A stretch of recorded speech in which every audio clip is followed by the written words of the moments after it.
I'm Bruce Buffer. It's time for the Anthony Gorgano Show! Good morning! Good morning, good morning, good morning, good morning, everybody. This is the Anthony Gargano Show on a Tuesday. Happy Tuesday. And we're brought to you by Rite Aid. That's right, your neighborhood pharmacy. Visit your local Rite Aid today. Stock up on allergy relief. Catch up on immunizations for RSV, shingles, and more. Walk in or schedule an appointment at riteaid.com. Well, we got lots to talk about. The fighting Phillies continue to roll. We'll get into that in just a bit. But I want to start with something a little more esoteric. I want to start with something a little more big picture, because we are entering a very crucial period of time for both the Flyers. We'll have Charlie O'Connor coming on a little bit later on to talk about the NHL draft lottery and kind of look at the offseason and where the Flyers are. And, of course, the Sixers. Daryl Morey spoke yesterday, and just the cliff notes. Obviously, Joel and Tyrese he wants to keep, along with Nick Nurse. Duh, right? We get that. He also wants to keep Ricky Council. I like that. And Paul Reed. Okay. All right. But it's about roster construction, right? When we think about the draft and the process, and we think about players, we just got done with the NFL draft. The one thing you cannot see is in a player's heart. Like, we can all look at talent and say, wow, I mean, look at what happened on the field or the floor, right? Look at that. But what you don't know is a player's makeup, right? We're the fan. I don't care how educated you are, how much film you watch. You don't know because you don't talk to the guy, right? Like, you don't know what's in the guy's heart. So last night, and this is a beautiful juxtaposition, I'm watching the playoffs, and I'm watching Indiana. And by the way, how in the world do you call a moving screen in that spot? Oh, come on, refs. Talk about giving the Knicks a gift. It was disgusting. But more on that later. I'm watching Jalen Brunson again play his heart out at Madison Square Garden. Look, if they're not the 2001 Sixers, I don't know that that team will ever be replicated. It completely is Iverson and a bunch of heart guys and role players. And I say that meaning our friend from Villanova, the Villanova Three, as they're called, with Hart and DiVincenzo, who both played a huge role last night in that win for the Knicks. But I'm watching Jalen Brunson, and like every time they need a big shot, every time they need it, he's dying on the floor, right? Jalen Brunson, dying on the floor. The unlikely superstar, right? No one thought that Jalen Brunson was a superstar. And then he goes to Dallas, and all of a sudden he plays co-star to Luka. Knicks gave him all that money, and God bless him, he's a true superstar, a super, the way our friend Jimmy Lynam calls him. And then that game took place in Madison Square Garden, not far from Madison Square Garden in Manhattan was the Met Gala, a huge high society affair of fashion. And lo and behold, at the Met Gala, who do we see but this man? That's right, in that crazy Project Runway getup, Ben Simmons, wearing an overcoat, 70 pounds of clothes, carrying a briefcase with a clock on it, all right, with his colored, I guess that's rosé colored glasses, right? Looking like a cartoon character, right? Like a Project Runway reject. And I'm sure in fashion circles, they go, oh, look at that. He's right off the set of A League of Extraordinary Gentlemen. But I found it fascinating that Ben Simmons is at the Met last night while Jalen Brunson is at Madison Square Garden leaving his heart on the floor. And that, my friends, is the tale of the athlete who wants it and the guy who was born on third base because of genetics. And listen, I loved Ben Simmons. And I'll still contend that if Ben Simmons had a heart, had a soul, had a love for the game, he could be great. But he didn't. And he doesn't. And so he dresses up in costume at the Met while the NBA playoffs are going on. Forgive me for being harsh, but isn't this what we talk about when it comes to sports? Doesn't Ben Simmons owe God that he was blessed with that sort of DNA to be able to achieve what he needs to achieve? Listen, not everybody loves what they do or lucky enough to love what they do. I stepped in it, right? I love it. I love what I do. All right? Not many people have that opportunity.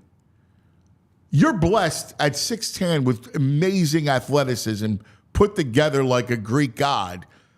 How do you not want to achieve the pinnacle of your career? It's mind-boggling to me. It's completely mind-boggling. But this is the lesson when it comes to players, when it comes to drafts and roster construction. You got to know what's in the guy's heart. Unfortunately, I never talked to Ben, right? I never talked to him when he was coming out. I just saw him and went, wow, my man has incredible court vision, fast, what a handle. Who thinks that the guy just doesn't like basketball? But it's clear. He'd rather be at the Met rubbing, elbows with the fashionistas than be at Madison Square Garden for the playoffs. And that's the tale. And this is what Daryl Morey and Danny Briere, you need to figure it out. You need to figure out what's in the guy's heart. Whether it's Josh Hart or Jalen Brunson, you see that they die. They're dying to win. And I look at it last night and I go, man, this is it. This is the revelation. Can you see into someone's heart and how much they care? Amazing. What a juxtaposition in the same vicinity in Manhattan. You know who has it? Bryce Harper has it. That's right. I look and I watched him yesterday and he hits the moonshot and, goes oppo. And you see it and you watch him and you go, the dude just gets it. He's the anti-Ben Simmons, right? Like he's everything you love. Poor Mason Black coming home from the Lehigh Valley, gets beat up a little bit last night. We'll talk about it. But his first at bat, he fooled Bryce just a little bit. And then the next at bat is when he stays back on that pitch and then drives it over the left field wall in what just is a display of greatness. So here we are fighting. Speaking of greatness, they have now won 17 of 20. All right? Think about how hot, torrid that is. 17 of 20. That's the first time they've done that since September 3rd through the 24th, 2010. Those were the days of Doc Halladay and Cliff Lee and all that amazing stuff. So they've won 17 of 20. I mean, it's pretty wild. They've won 6 in a row. They've won 10 out of 11. They have won 10 straight at Citizens Bank Park. They're 25 and 11. Another 4-game sweep. They have a 3-game lead in the National League East, the first time since May 31st, 2019. And they just don't look beatable, right? Yesterday, we watched Zack Wheeler, and what a great day. It was bark at the park, all the dogs, and our lovely Julia, our executive producer, she brought her dog to the game yesterday. It was awesome. Monday afternoon, right? Watching an incredible team like your Phillies. What a gift that we're going to have over the summer. Once again, you saw Wheeler just make quick work of it. He just looked utterly dominant from their rotation through their everyday. Schwarber home run, Bryce home run, timely hitting. After Logan Webb, they take care of Mason Black. Speaking of Mason Black, so Mason was making his major league debut. He looked good early, too. He's got good stuff, the kid. All right? He's going to be a player. He's from the Lehigh Valley. His family, his dad, they had a whole crew come down to the game. If I told you I loved it, I love those people. I was rooting for him. I was rooting so deeply for him. And look, I wanted the Phillies to win, which they did, and I was glad the kid had some early success, right? It was one of those things where I always root for our kids from our region. That was a big deal. To make your major league debut and family and friends are there to celebrate Citizens Bank Park, Phillies fan growing up. I mean, it's a great story. It's a great story. And look, the kid's got nothing to hang his head about. This Phillies team is a juggernaut. So, no shame. He held his own, second time through the order. Look, a team like the Phillies that can rake like that are going to touch you up a little bit. But his journey's just begun. And I want to salute his family. I thought that was a beautiful moment. All those people there to celebrate the kid making his major league debut. In fact, JP said to me earlier, could you imagine? And we all like to do this, as whether it was us growing up or us as parents, you start to muse. It's like winning the lottery, right? You go, could you imagine? And JP said it. What if Massimo was making his major league debut at Citizens Bank Park? You would have a whole crew there. Oh, are you kidding me? I would buy up half the stadium to be able to do that. It would be amazing. Good morning, JP. Buenos dias, cuz. Listen, if Massimo was in that situation, you would buy out CBP, and it would be freaking awesome. But that's cool. Like, sports, we always talk about. Well, you said that. You're like, what would you? I'm like, yeah.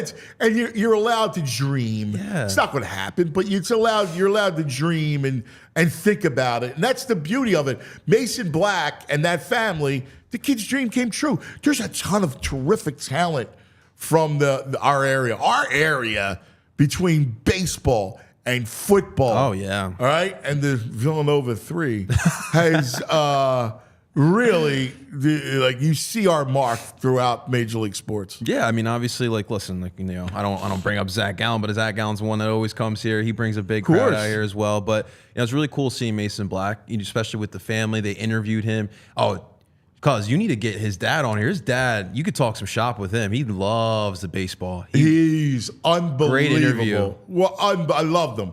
I fell in love with him. Yeah. And, it's crazy. Like, he grew up with a Roy Halladay fan. Like, they brought that up as well. Him pitching in CBP. Like, it's freaking cool. Like, we always talk about sports. It is an emotional thing, right? Like, there are so many emotions that go through sports. And, in that situation, Mason probably grew up like in his elementary school, diamond, and he's like pretending he's at CBP as a kid throwing. Did we all do that? Yeah. Isn't that what it is? Yeah. That's why, to bring it back full circle, it's so distressing. Julia, can you put that picture of Ben Simmons up there again? All right? Because that's why it's so distressing when you see this getup. And it's not, listen, I'm making fun because it's obviously it's a very dramatic photo. You're supposed to dress like that to Met. I wouldn't know, but that's what the Met Gala is. That's what the cousin would wear. But I'm looking at him with the clock, and he looks right off the set. You know, I love that show, The Gentleman, right? Like, yeah. he looks like, he's a British monarch, right?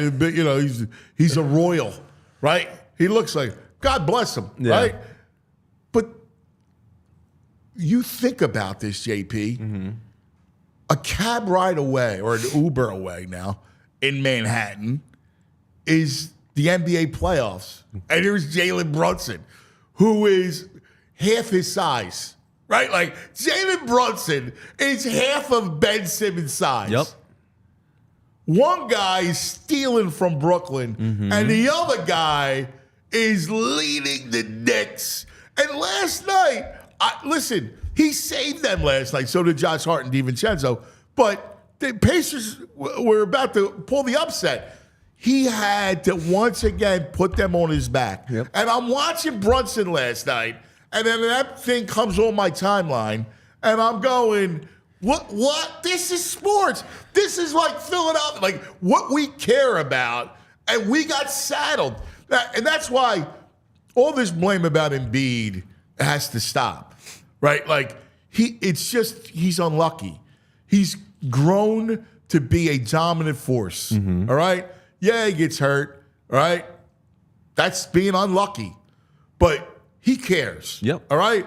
I watched him care. He cares. He got saddled with Clockman, and he got saddled with James Harden, all right? The two most eccentric players in all of the NBA. He got saddled. Yeah. All right? He didn't get Anthony Edwards. Cat got Anthony Edwards. I'm watching Anthony Edwards last night. I go, I love this kid. 22 years old. Yeah. He's just people's faces. He's a baller. He's a dog. He's a baller. And I implore Daryl Morey and Danny Briere, when you're filling out this roster, JP, look what's in the ticker. Look how much they care, because that's been overlooked during the process. And you know what? There's this school, all right, just a couple miles out of city limits. Yeah, all they right, produce those type of players. that have heart. Jay Wright, who will be on the show Thursday. Those players, all right? Those players care. See DiVincenzo last night? He was dying. Yeah. Josh Hart, God bless his soul, right? Dying to win. While the other guys at the party, hors d'oeuvres, wearing a clock. Because we talked about it. I mean, this Knicks team is not the most talented, but what they have is that heart that you're talking about. And that's why we'll see. I mean, it's a 7-game series, but obviously game one, they took care of business. But It's not even that. You know what, brother? I'm sorry. I don't even interrupt you. It's not about wins, loss. It's just about watching athletes just grind and care. That's why we love sports. That's why I respect them. I respect these Knicks. I do. I respect them. I love those kids. Just as a fan of basketball, I respect those kids. Yeah. All right? And guess what? I want to see them succeed. By the way, it's popping off. All right? We always love popping off with I love OliPop. it. Cuz ready to ball himself. Let's go. Yeah. You put the shorts on? Nobody would see that. OliPop. Find your favorite OliPop flavor at your nearest Wawa. Well, I mean, you bring up the good point. We had Ben, right? He's out here at Met Gala. We had James Harden. He's having his fun out in LA. And who did we replace both of them with? Tyrese Maxey. And that kid has heart. That kid wants to win, and that kid cares. Maximus. That's right. Maximus. And so when we're looking for these athletes, yes, I mean, obviously, look, you can find these type of players at the top of the draft. You can find those players in the second round. But yes, like you said, it's all about that build from within. And obviously those Villanova kids, listen, those weren't highly recruited players when Jay Wright was scouting them, but they went through the school of basketball, the Jay Wright School of Basketball, and this is what you're seeing. You know, it's so funny, like seeing Ben Simmons now. Like it's funny now. Like now I can laugh. Yeah, I mean, but because he's not a Sixer, right? But by the way, let's bring this up. Why has he missed so much basketball over the past couple of years? I thought it was a bad back, cuz. Yeah. And he's got like 100 pounds worth of clothing on. Like, you know, I mean, listen. Yeah, obviously the guy doesn't want to play. That's insane. He just wanted the money.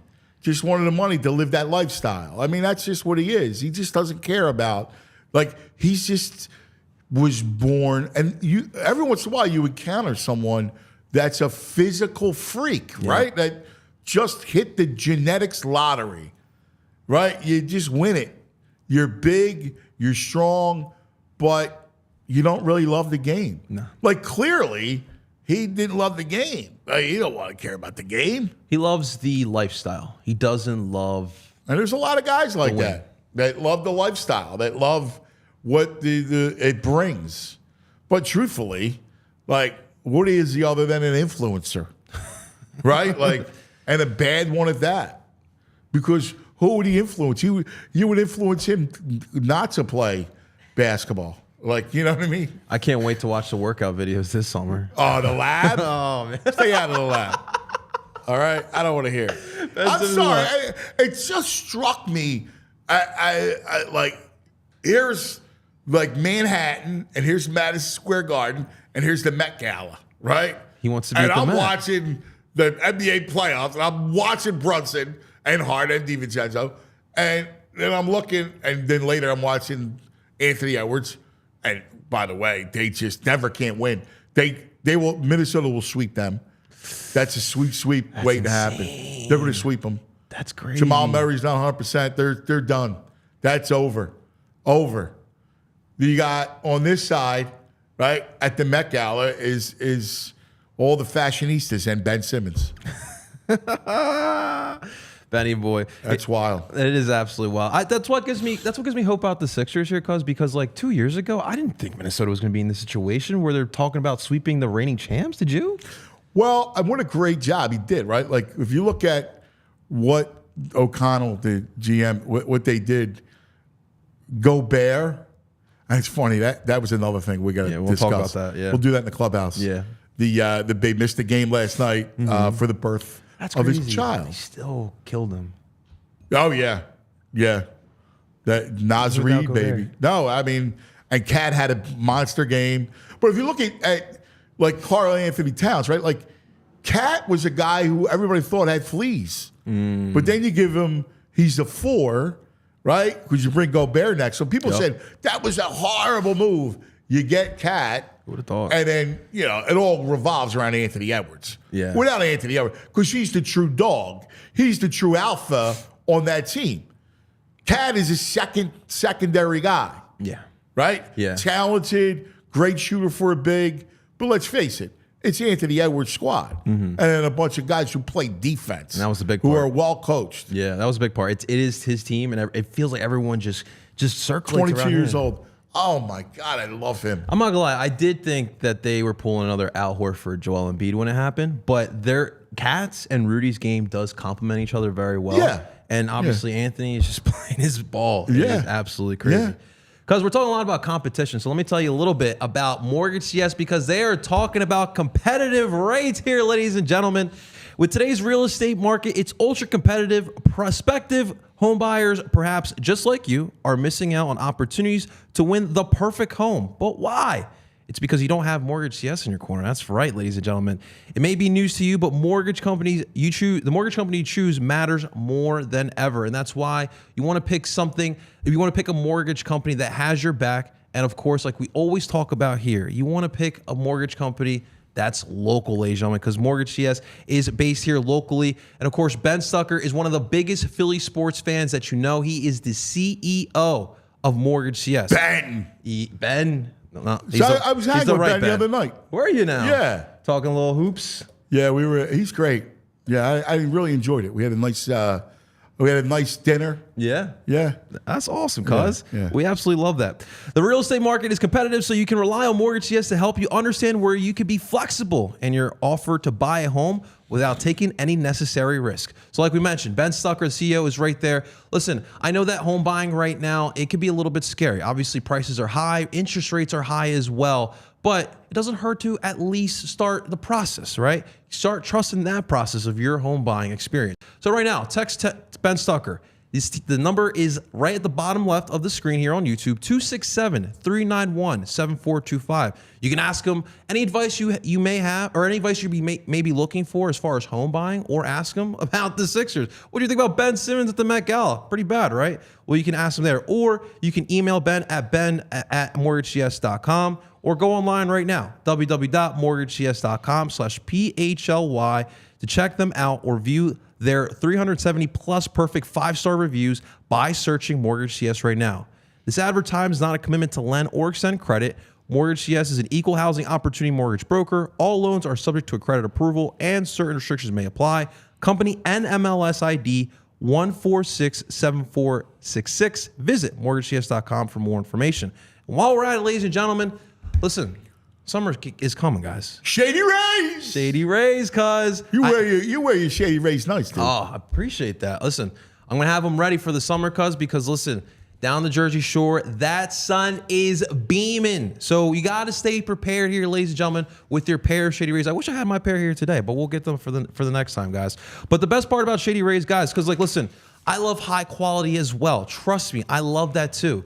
But the best part about Shady Rays is that they got the quality, but the prices are not that bad, guys. It's not, you're not breaking the bank for a pair of sunglasses here. They're extremely affordable, and the best part about it is where some of those other sunglass companies, they don't provide that warranty. If you happen to break or lose your Shady Rays, they will replace it for you for free. That's the best part about it here. So what are you waiting for?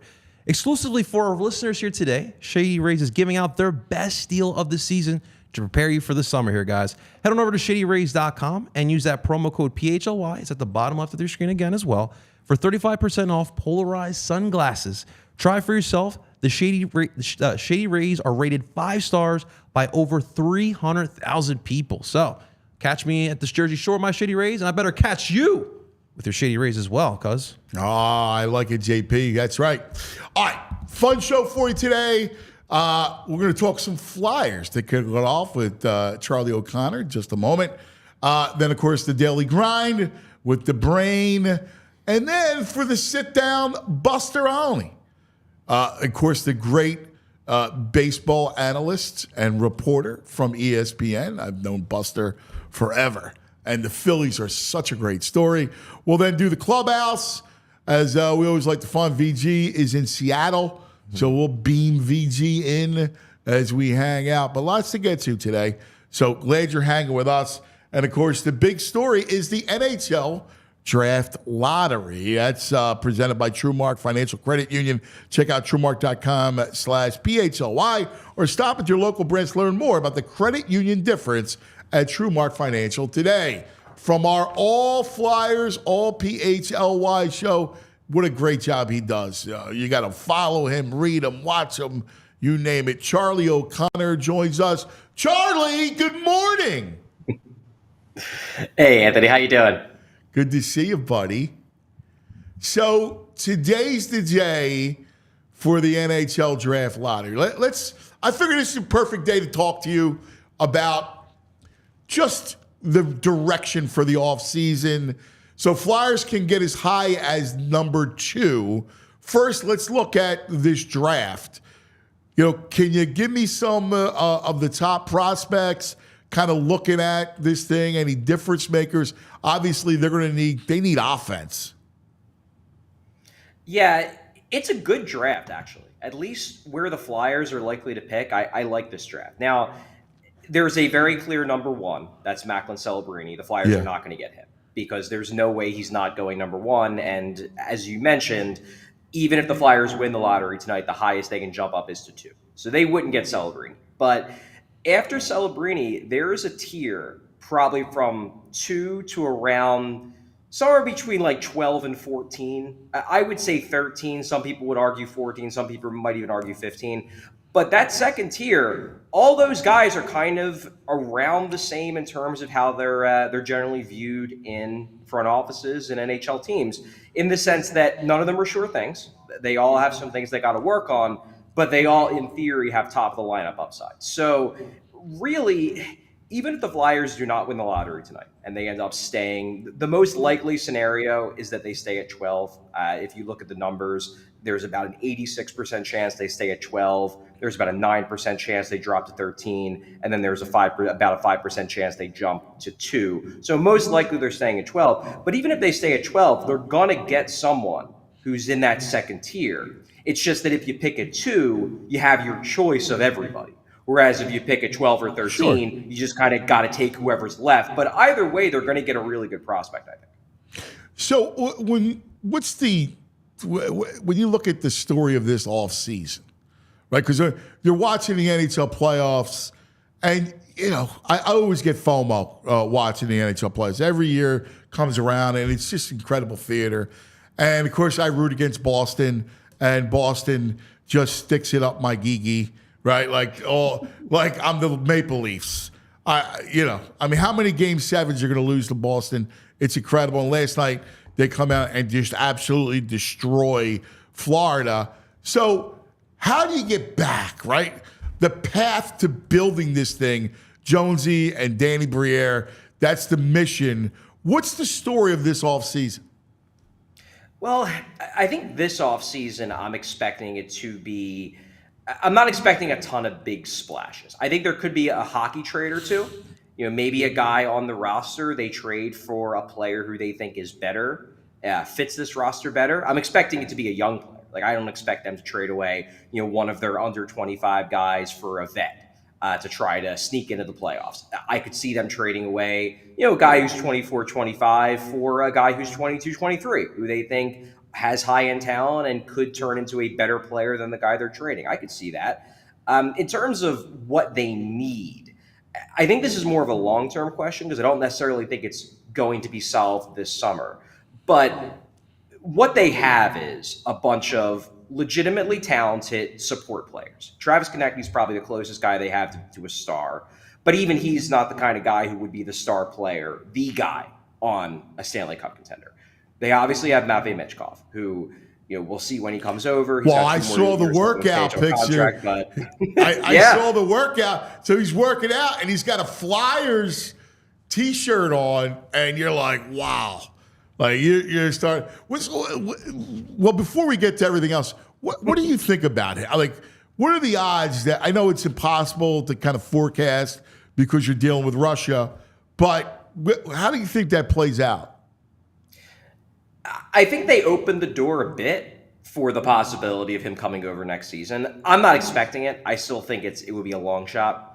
I do believe, though, that it to me, and I said this on PHLY last week, on PHLY Flyers, that it makes it feel more likely that his KHL team, because he has 2 more years left on his KHL contract, it makes it more likely to me that they might let him out of his contract a year early rather than right now. But the door is at least open. I think still the most likely scenario is that they're going to have to wait the 2 years. But I could very easily see them saying, well, we got 1 good year out of him on our main KHL team. Now let's work out some sort of arrangement where you can go over and we'll terminate the final year of the deal like the KHL team did for Ivan Fedotov a few months ago when he came over.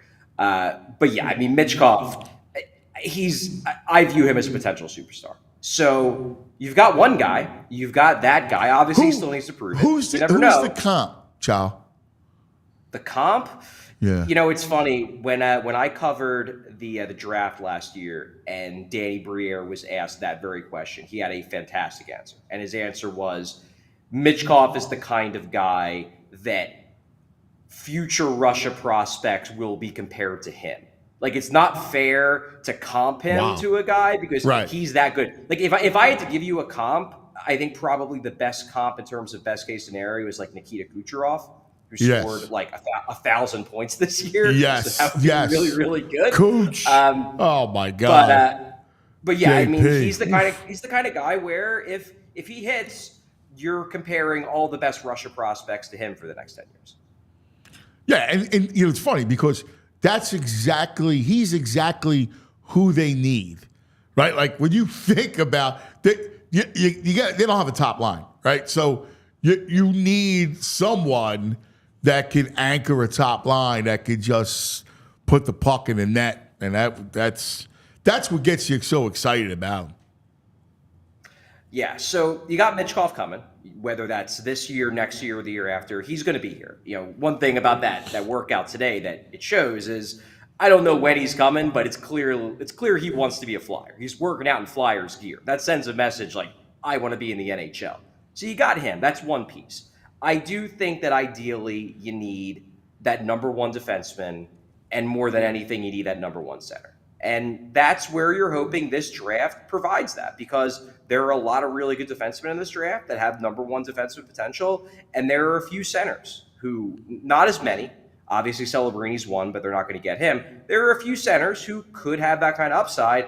You're hoping that maybe this draft, the Flyers, you're not going to know for a year or two, of course, because these guys aren't going to jump in right away. But maybe this draft, they fill one of those holes and they're a step closer to having the kind of team that can make the playoffs again and then be a championship contender again. Charlie O'Connor with us does such a great job on our all PHLY Flyers with Bill Matz. We got to talk to him about his Ranger Suarez take, but other than that, it's all good. Chow, what did you learn from this season? When you take a look at this season, what did you learn from this team, and who did you learn specifically about? Well, I think you learn, number one, that this team, while it does need more talent, it probably has more talent than we thought it did going into the year. You learn things about guys like Cam York, that he could potentially be, he definitely is a top 4 NHL defenseman, could be a top pair guy. You learn that Travis Sanheim can thrive under John Tortorella, which was a serious question last season. Well, 2 seasons ago, I guess now, when he clashed with the coach. You learn that Travis Konechny, that breakout year 2 seasons ago, that wasn't a fluke, that he's actually that good. You learn that Tyson Forrester might have legitimate first liner potential. I think you learned a lot of really good things. You learned that this is a tight team that plays for each other. You learn that they have a good culture in the locker room. And you learn that they can play an exciting style of play. They switch to more of a rush-based offense, which I think is the way that, generally speaking, you need to succeed if you want to be a Stanley Cup contender in the modern NHL. So you saw a lot of really good things. The big thing, and we just talked about it, they need better players. And I think Jonesy and Danny know that. They get it. Now it's just a matter of whether they can get those guys. Yeah, and listen, we know that it's an investment of time. Like, fans are always going to get impatient and go, especially when the playoffs are around. It's intoxicating, right? So you're like, oh my God, it's still going to be another 2-3 years before you have some sort of contender. But that's truly what the job needs. Yeah, and I think Briere has that kind of patience. I think he showed it. He proved that he has it when, in the lead up to the trade deadline, the Flyers are sitting in a playoff spot. They're looking pretty good. I mean, they're looking like they're a team that, they're not a cup contender. But, maybe they could pull an upset in the first round, whatever. Danny's got a defenseman in Sean Walker, who's on an expiring contract, who's probably not going to be part of the future, given the fact that you traded for Jamie Drysdale, who kind of plays that same role. You've got Oliver Bonk, another right-handed shooting defenseman, who's going to be ready in a few years. Doesn't make sense to re-sign Sean Walker. Maybe it makes sense if you really want to make the playoffs and maybe put a scare into a team in the first round. Maybe you keep him. But if you're talking about the rebuild, if you're talking about patience, if you're talking about stockpiling assets, made more sense to trade him for a first-round pick, and that's what they did. And I think that proved that Briere does have the patience necessary to see this through. Now, whether he makes the right moves with that patience, we'll see. He could identify the wrong players in the draft or via trade or whatever, but I do think he has the patience. I think he's shown that. All right, so I'm with you. It's really testing our patience is what it is. Because, listen, for Danny, the job is the job. Like, you have to have patience with it. For the fan goes, man, I've been having patience since 2010, right? Like, so it's been a bit. So let me ask you a question, just a sports question. Could it be that at 28 years old, you have finally are injury-free, you're dealing with any kind of hassles, immigration, paperwork, all that stuff, and that you can go to, say, spring training, and you can go clean, right? And now you assume a role that you know is your role in a rotation. And could it be that you blossom and there is no regression? It is possible. It's happened before. I cannot rule out the possibility that Ranger Suarez will continue to pitch at a Cy Young level the rest of the year. I do not think it's likely. I also do not think I was wrong in saying that he is not a star. Hey, if he wins the Cy Young this year, then I'll call him a star. But I'm not ready to go there after one amazing month. And listen, not yet. nobody's calling him an ace right now, but my only argument, it's fun and it's funny, you're a good sport, is that I look at his stuff, I look at his demeanor on the mound, I look at his last two postseasons, I look at how each of the seasons started, and I go, listen, I think this is who he is. He knows how to pitch, right? He's got great command. He's got his delivery's effortless, right? There's not a lot of ridiculous action where you're worrying about, fear of injury, and he's never gets flustered. So I couple all that, and understanding how to pitch is a huge thing. I think sometimes you get it, especially when, you're dealing with all the external stuff like injuries and, coming from another country. I would love to see it. And I think that's something that kind of got lost in the tweet controversy from this weekend, which I tweeted out. I was at the game on Saturday watching it in a rainstorm, and I tweeted that. And I was surprised at the backlash I got because the original tweet was, I think that Ranger Suarez is the Carlos Ruiz of this era of the Phillies. And I meant that as a compliment because I think extremely highly of Ranger Suarez. I also think extremely highly of Carlos Ruiz. I mean, I was in college during the height of the late 2000s Phillies run. I had a Carlos Ruiz jersey. He was Senor Octubre. He caught multiple no-hitters. He got MVP votes in 3 years. Like, I viewed that as a compliment. Yeah, he actually turned into I also love. Yeah, no, and he actually turned into a pretty good fastball hitter. Like, he turned himself into, and he was, as Doc Halladay would have attested to, he was the guy everybody loved to throw to. Yeah, so for me, like, the point I was making was that I don't view Ranger as a star. Maybe if he wins a Cy Young this year, I'll change my tune. I don't view him as a star, but I view him as like the fan favorite. Like, and I love Ranger. I'm on record as saying last year that I trust Ranger Suarez significantly more than I trust Aaron Nola. I'll throw this at you. I think he can be a 2. I could see it. I could see it. Yeah, we agree. Right now, I trust him more than Nola, and so. But I don't. I said this to JP when I got into the office yesterday. If I'm calling somebody a star, if you go into a season with World Series designs and Ranger Suarez is your number 1, you're not comfortable with that. If he's your number 2 or your number 3, that's a different story. No, we agree. But no, I don't think is your race. I mean, I agree with you. Hey, where you headed in Italy? Going to Rome, and then the wedding I'm going to this weekend is like an hour northwest of Rome, right on the beach. So it's a destination wedding. What's the town? Do you know? Do you remember where it is? Ladispoli. I don't know exactly how to pronounce it correctly. Okay, I got you. I got your tips over. That's my area. Okay. No, seriously. Right. My wife has a travel company, an Italian travel company. Yeah, cool. So she knows whatever you need. All right, we got people there too. All right. Let me know. I'll be there for a bit. Listen, our tentacles go across the world, man. All right.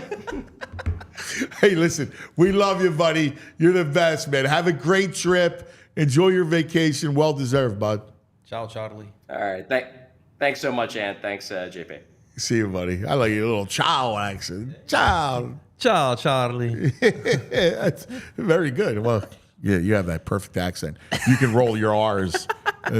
Terrific. I can't do it. All right. By the way, this portion of the Anthony Gargano Show brought to you by TrueMark Financial Credit Union. Check out the credit union difference at TrueMark Financial today.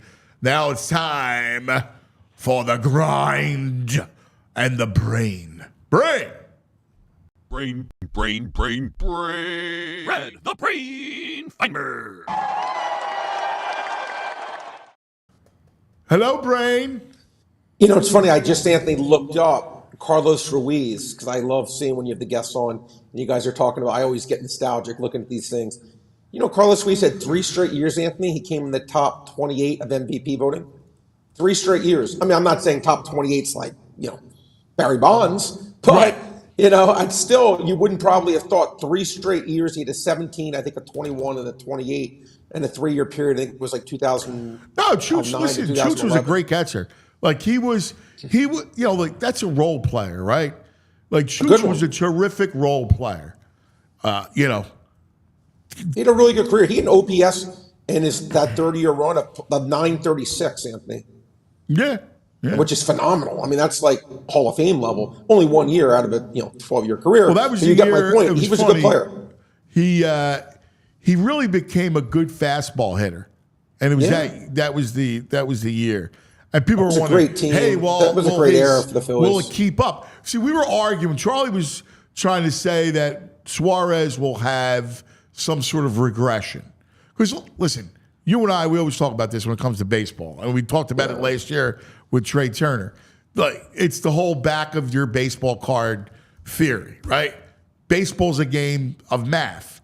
And you may deviate once in a while, but you're not going to deviate that far. And at some point, even if it's a down year or a superlative, like a super year, right?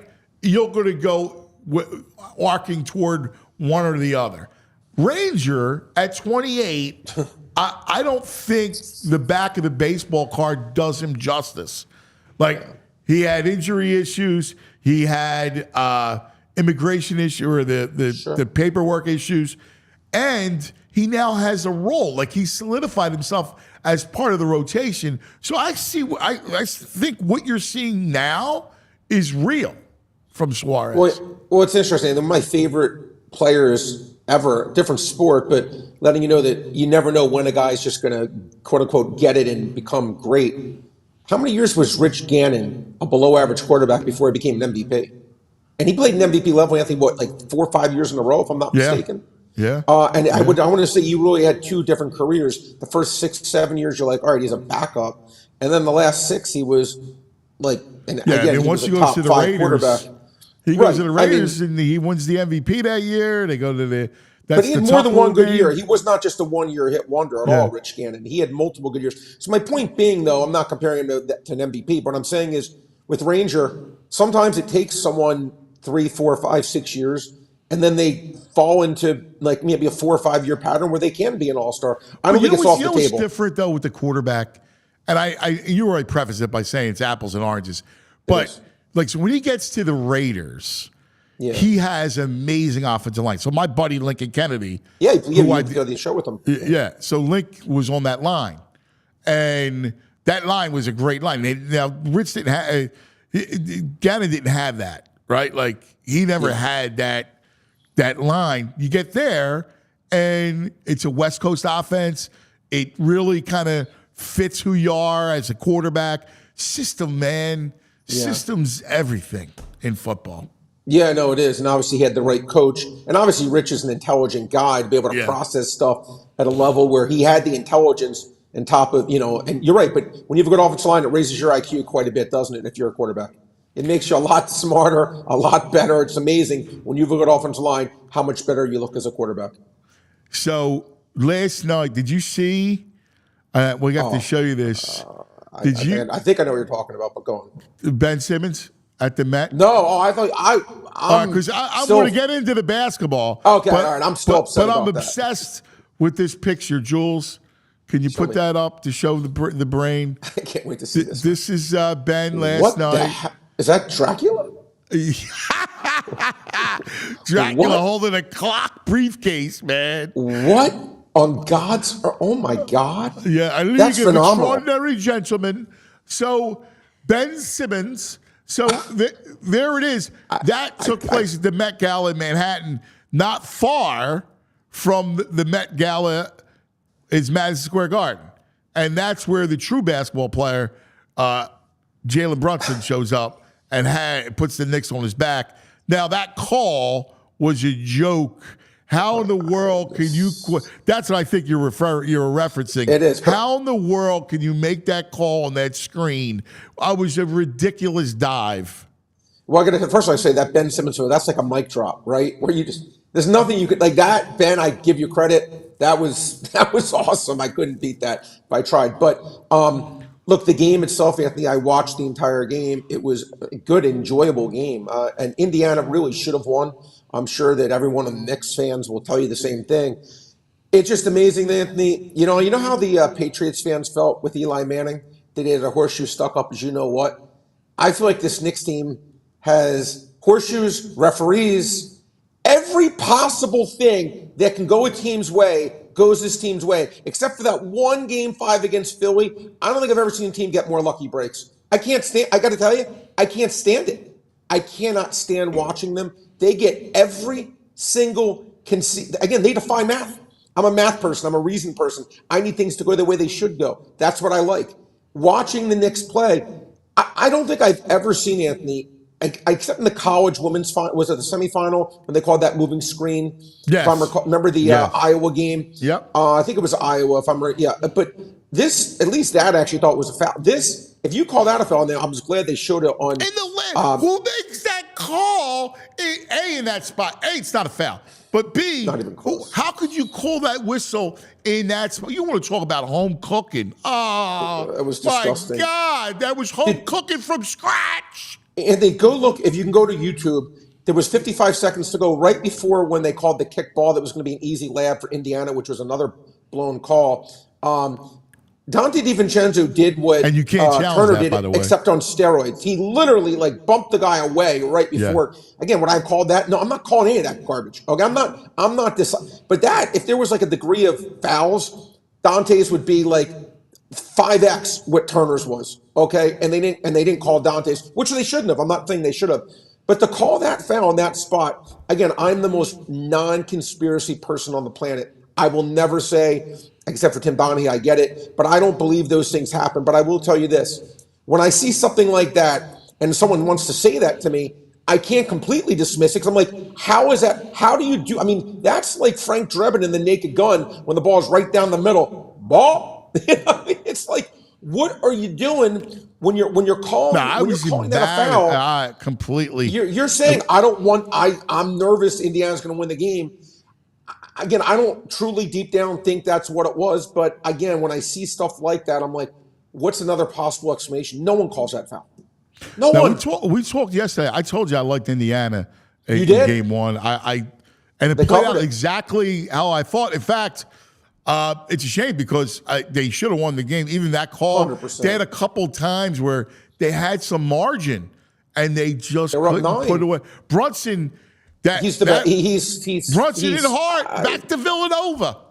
Well, it's amazing. Hart, I'm convinced, is he's to me is a new Len Dykstra.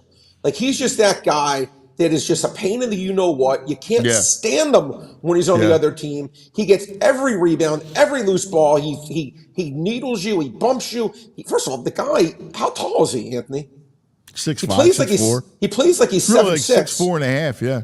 But he literally, have you seen a guy rebound like that since Barkley at that size? No. He's averaging 16 rebounds a game. No, and the guy's 6'5". Tenacious. He is, again, I'm sure, your coach, Coach Wright, you talk about a team of winners with DiVincenzo, Brunson, and him. It's amazing that team never lost the game. I started the show today talking about winners. Talking about Ben Simmons and then talking about winners. Jay's going to be on the show Thursday, in fact. Oh, I can't wait to watch. Yeah, but look again, Anthony. I give the Knicks credit in that they are a tenacious team. And when you're a tenacious team and the breaks go your way, it's gonna be a tough team to beat. And that crowd was great. Look, they're having a year, and I give them credit. They're having a year, but man, that foul call. And again, did it cost them the game? Absolutely not. In the sense that they still had to score. Okay, so you call it 50-50, or they're going to score or not, and then they still would have had to stop. The Knicks still would have had a chance to score. So the Knicks still were a favorite in the game, no question. But you made it probably like a 40-60 game to like a 98-2 game, right? Where it was just you basically ended the game once you called that foul. And then the nightcap, that series. Wow. Sweep. Wow. Sweep. They can't beat Minnesota. They can't beat them. Can anyone beat Minnesota? Can anyone beat Minnesota? Anthony, they have the. I mean, let me ask you a question. You talk about a team, a combination of offense and defense, youth and vets. This team's perfect. I swear to you, they're perfect. They have every. Oh, he just. On, Oh, there he is. shoot. There you go. We got you. Take away that finger.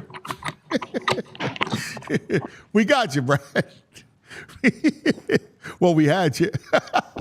Hey, are we Here he here? is. I'm sorry about that. Yeah, I'm sorry That's about all that. right. We There's got nothing you. They don't have, Anthony. There's nothing that team doesn't have. I know you talked about it. You picked Minnesota to win the series. I love them. They, like you said, they play defense. Anthony Edwards is a flat-out killer, right? Their role players are fantastic. And with Jamal Murray not himself, they have no chance. They have no guard play. But it's interesting, Anthony. You make a very good point. It's interesting when you get to this level, and all these teams are very somewhat close, right? When you have a health issue, right? Murray's clearly not right. Embiid clearly wasn't right. That next man up mantra, again, you can say it, but when the games are this tough and the opponents are that good, you need to be at full strength. The Knicks, obviously Randall's been out for a while, but I swear I think they played better without the guy. I know, and most people wouldn't agree with me on that, but I don't even think they really miss him. But when you're missing, or when a guy's limited, one of your best players like Jamal Murray, it makes it really hard. And then Luka Doncic, it'll be interesting, Anthony, in that series, how limited will he be? Which is a great series, which I'm really excited to see that series. I think that's going to be an incredible one, a fun 7-gamer potentially. Yeah, I like OKC in that series. I see the same thing. Luka, he doesn't have a lot of bursts, right? And I think it's affecting him a little bit. And then the OKC's deep, like they're just deep. They come at you in waves. I agree with you, Minnesota. I love that Minnesota team, man. They're just a They're going to win the title. I think they will finish this series off. I think they'll win the Western Conference, and I even think they will beat Boston. I think this is I think they've assembled what they've done and the way they play, Anthony. I think it's a perfect team. They do everything well, and that first half defensive performance, Anthony. I'm going to tell you something. I've been watching basketball for 40 years, whatever it's been, 45 years. I don't know if I've seen a better defensive. And there was no Gobert, by the way. I don't know if I've seen a better defensive performance than that. And the way they smother you. I mean, they are the team you just would not. This is the biggest company you play. You don't want to play them. No, they're really tough. Yeah, no, they hound you. They hound you. All right, who do you like? Who do you got for us? The big brain. Don't forget Brad'sBestBets.com. Brad'sBestBets.com on Twitter at Brad's Best Bets. All right, sir, my friend. I'm going to give you a baseball bet, Anthony, and we're going to root for human achievement. Sometimes I'm taking these unders. You busting me up for that, which you're right. I agree with you.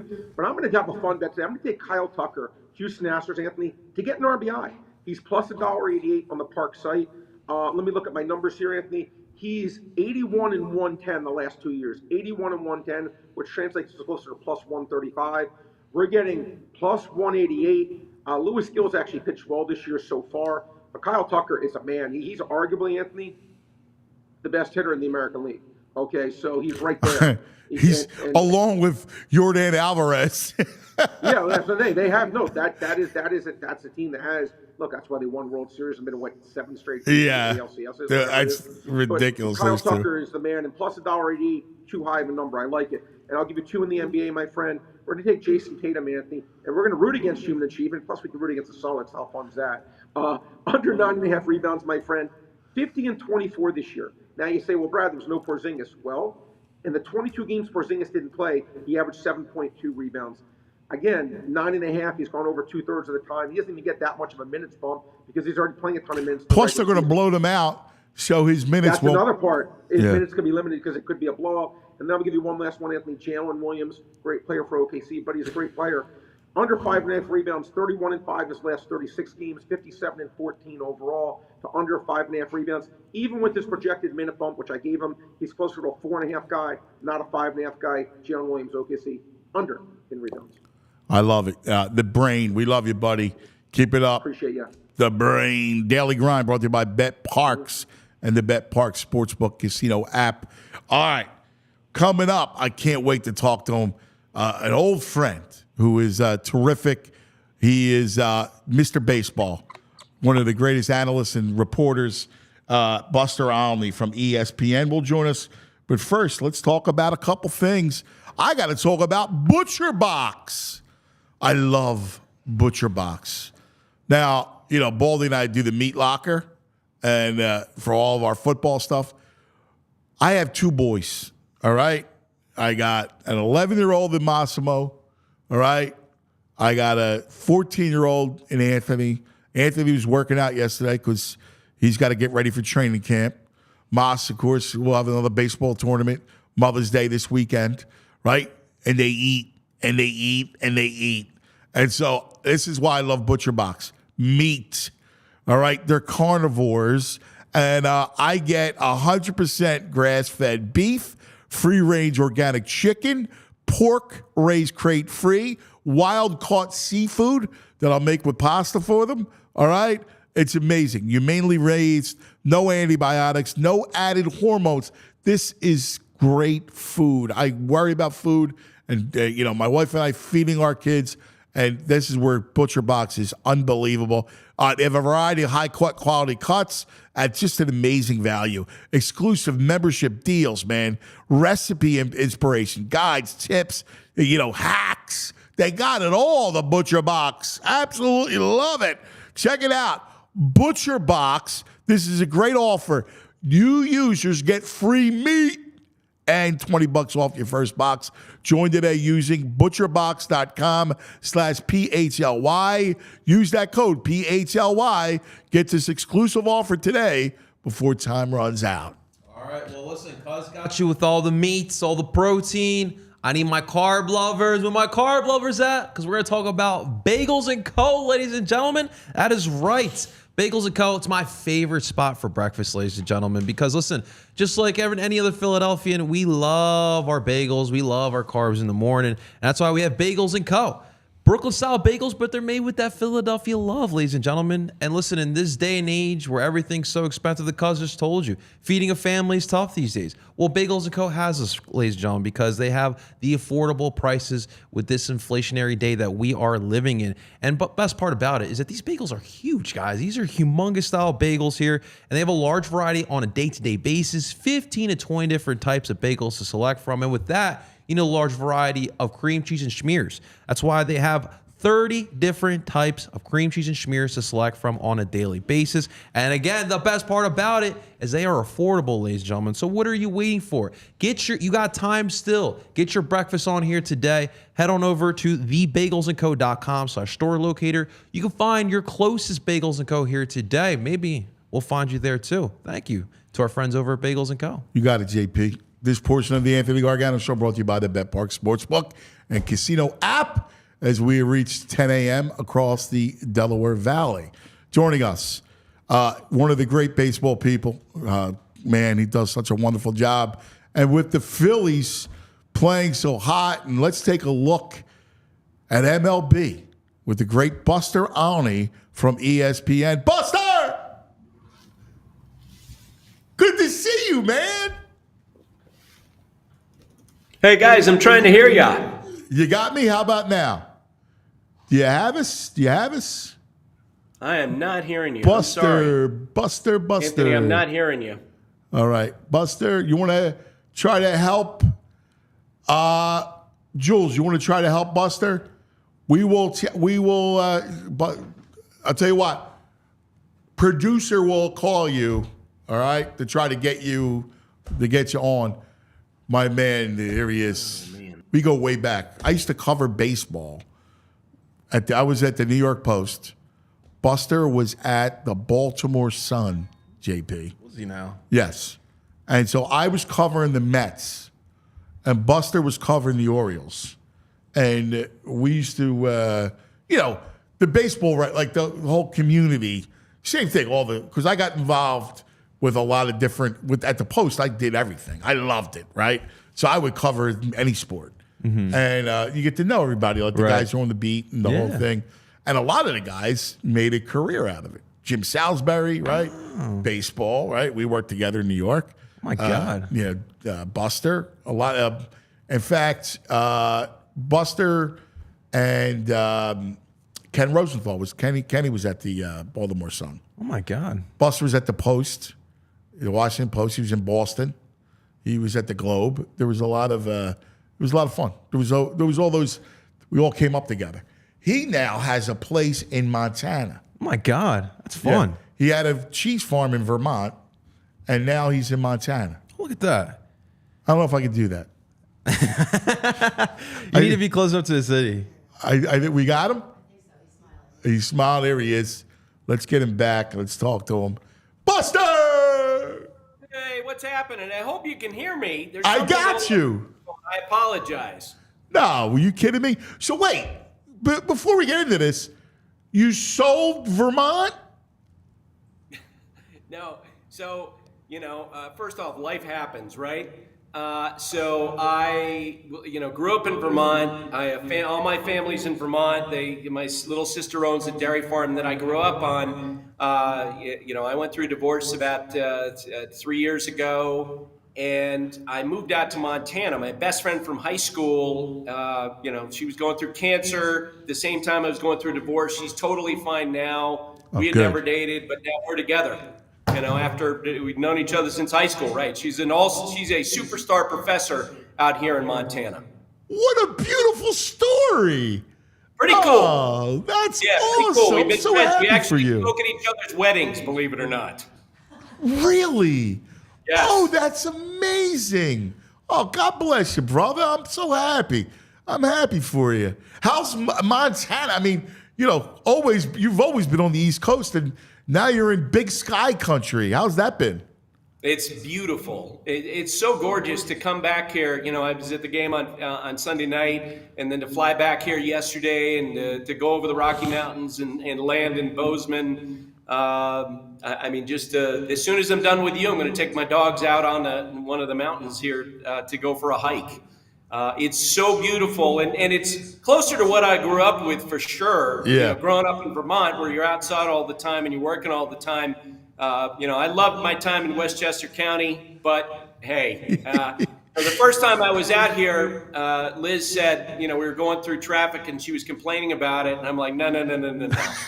You're not complaining about traffic in Bozeman if just someone who lived in the East Coast. Oh, that's priceless. Yeah, try being on the Merritt Parkway, right? Around 5 o'clock. Right, exactly. Oh, God forbid. Horrible. So let's talk about this. These Phillies are just an amazing story.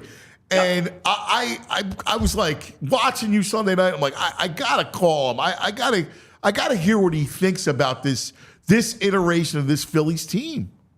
Yeah, so last night, the Dodgers went off. Ohtani hits another home run. Freddie Freeman goes back-to-back. They're the team that's going to draw the most attention all year. When I turn in my power rankings this week for ESPN.com, Phillies will be number one. They're the best team in baseball right now. Look, I've made a lot of stupid predictions in my lifetime, but I picked the Phillies to win the World Series this year, and I came away from that weekend around the team feeling really good about that. It is a deep team. It has such a strong rotation. Their bullpen is good. I think it's going to get better as the year goes along. And the culture is so excellent. Like within the group, you can tell there's so much support there. And look, I think the Braves are an excellent team. Yep. I think the Dodgers obviously are going to be a run machine. They're going to be getting all the starting pitching back. Walker Buehler comes back last night. Clayton Kershaw, at some point, we'll see him during the year. The Phillies are the best team right now. Yeah, and listen to your point. I mean, listen, Atlanta can rake with the best of them. Strider is a huge, devastating loss to that rotation. I mean, and then I'm glad you brought up the culture because I first and foremost is Bryce Harper. I got to tell you, Buster, following him since he came into the MLB in Washington and the whole thing, he's just a treasure. I mean, he does everything right. He is incredible. He's an ambassador to the game, an ambassador to Philadelphia. He loves the city. The fans love him, and it's his clubhouse. And those players, they just all fit in.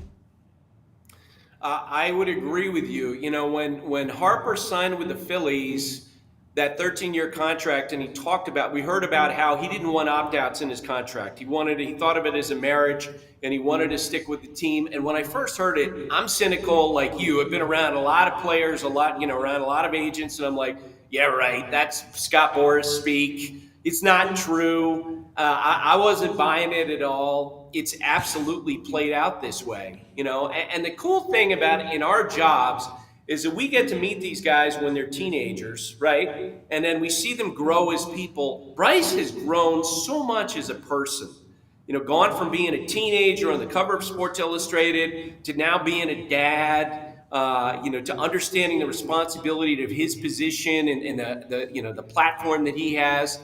And you're right. I think the culture's built around him, and I think Kyle Schwarber has a huge hand in shaping what goes on in that room. Where he's someone every day, as Kevin Long said to me, the best teammate he's ever been around, because every day he shows up and there are two things that he cares about. One is winning that day's game, and two, how do we make this clubhouse better? Like, how do we draw in the 25th guy who's quiet, who's by himself in the corner? How do we pull that guy in? I think Schwarber is an incredible teammate. You know, he'd be among my top 10 if I drew up a list of those since I started covering baseball. That's such a great point. Oh my God. Because listen, you know it better than anyone. You know the clubhouse clicks. I mean, geez. You walk in and you have either it's by ethnicity or it's by religion, it's split up in some way. The Phillies clubhouse is entirely inclusive. It's actually a beautiful thing to see. Oh, without a doubt. And, you know, last spring I did a story on Schwarber and the way that he works to pull players in. And the stories are really fun. Like, there's a guy who comes in and no one really knows him, and they're trying to think about how do we put this person in a venue where he gets comfortable with other players and the other players get comfortable with him and they get to know him. And in a clubhouse, it's no holds barred. You know, people are talking so much about the Tom Brady roast the other day. And the thing that occurred to me was like, in a great clubhouse, that's the way it is just about every day. Yes. You know, where everybody's totally honest with each other. Everybody likes each other. Everybody respects each other. And I don't know for sure. I'm not in the room, but I suspect that, that's the way it is in the Phillies clubhouse. Look, we had Brandon Marsh wear a microphone for us in the top of the second inning, and I'm going to take you behind the curtain. So we thought it would be a fun idea, because he's roommates with Alec Boehm, to have Alec Boehm tape a question for him. And Alec, I taped one out just inside the Phillies clubhouse about 3 hours before the game, and we are 10 minutes from airtime, and Boehm comes up to me. I'm on the edge of the dugout. He said, "Hey, I thought of a better question. Is this okay?" And I'm an idiot. Like, I'm not a tech person. So I pull out my camera phone and I tape what I think is a question, and I screwed it up and I did it twice, and I called out to him like 5 minutes later. I'm like, "Al, can we do that again? Because I think I blew it." And he said, "No problem." Comes over, we tape it. That's the question that that Marsh reacted to during the game. You don't get that in every clubhouse. You know that. Like, the idea that players would work with you. And that is Harper's, by the way, I think that is Harper's impact on the other players. Because I know at ESPN, we benefited so much from Bryce's generosity of spirit and his understanding of how, it's good for all the players if he takes advantage of those platforms. And it's good for the game, right? Like, yes. The thing about what I love about Bryce is he loves the game. And he knows that, look, no one's here to try to make anybody look bad, right? We all love the game. Like, you and I got into this because we love the game. We love being around it, and we care about it, and you want to grow it. Like, that's, kind of what we do. And he gets that. And he knows that with his participation and stuff like that, it means everything. And you see it, and you saw it with Marsh and Boehm. The younger players are so heavily influenced by veterans. We've seen young players like completely diss the media because the older players told them to. Well, this is the opposite. Yep. Yeah, and think about where that leads to, okay? Let's just play out the Bohm, and I don't want to make it specific to him, but let's just talk about a general player that was in Bohm's situation a few years ago when he, was caught saying, I hate this place, and he's walking off the field. You and I have covered teams where the veteran players would have gone, yeah, whatever, dude. Left him alone. He would have been all by himself. He would have been defensive. That he would not have gotten the counsel that he did. From what I understand, it was Castellanos, and I think JT also had a hand in that, maybe Schwarber as well. And to talk to him about how to handle that, or just own it and make people relate to you. And instead of that, you may have had this guy who was a #1 draft pick, clearly had a lot of talent. Imagine if that had taken a different path on that crossroad. Where all of a sudden it's the tensions growing between Bohm and the fan base and the distance with the players. It was such an important moment for him, just like Trey Turner last year. And I can't imagine, everyone makes a big deal of the fact that it's Philadelphia. I don't know too many fan bases that have gotten to a point where they're lifting players up the way that they did with Turner last year, the way that they, forgave Bohm for those words, the way they lift up the players. It's become a real home field advantage that does not happen in baseball, I think. The Bohm situation happened. His name was Scott Rowland. Like the opposite. Right? Perfect. I'm glad you put a name to it. You're 100% right. That the trajectory of where he was in that moment and where it could have landed is so different than where it is now, where it's this great collaborative feeling between those players on that team and the city. And I think it just makes everything better for all of them. The great Buster Olney, ESPN, with us. And Buster, I'm glad you brought up the Trey Turner and what we saw from a home field advantage, because that place, I get chills thinking about it, singing and dancing and swaying, right? Like the celebratory mood during the playoffs. I was sat with A-Rod one day, and he's talking about, oh my God, I love this place. Like, I want these people to like me, right? Like, because he was getting booed. Their broadcast booth was set up in the outfield. And he's like, this is one of the greatest things I've ever seen, right? And it was so unique to baseball. And you're right, it's a home field advantage that really doesn't exist in a lot of places. No. In my time covering baseball, the only other one, I covered the Yankees from 98 to 2001 for the New York Times, and that place was a factor, right? The old Yankee Stadium where the outfield stands would sway when the Yankees would start to win, and players would talk about being intimidated. That doesn't happen in baseball. And now the Phillies have that advantage. And look, I think Atlanta has a great home field. I think San Diego has a great home field. But in terms of being a palpable advantage within games, I think the Phillies have the best place right now. No question. Hey, just kind of boring a little bit deeper into the roster. You brought up the rotation to start, and I think it's one of their big advantages going forward. Obviously, Wheeler's your ace, but Ranger Suarez, we've been talking a lot about him. 28 years old, and I was just debating a friend about regression, and he's like, well, he's going to regress. And I look at Ranger, and I go, well, couple things. One, he wasn't healthy in spring training the last couple of years. He was dealing with immigration. He was dealing with the paperwork. And when you look at him and you look at his delivery, effortless, not a ton of arm action, he's learned how to pitch. I just think this is who he is. I completely agree with you.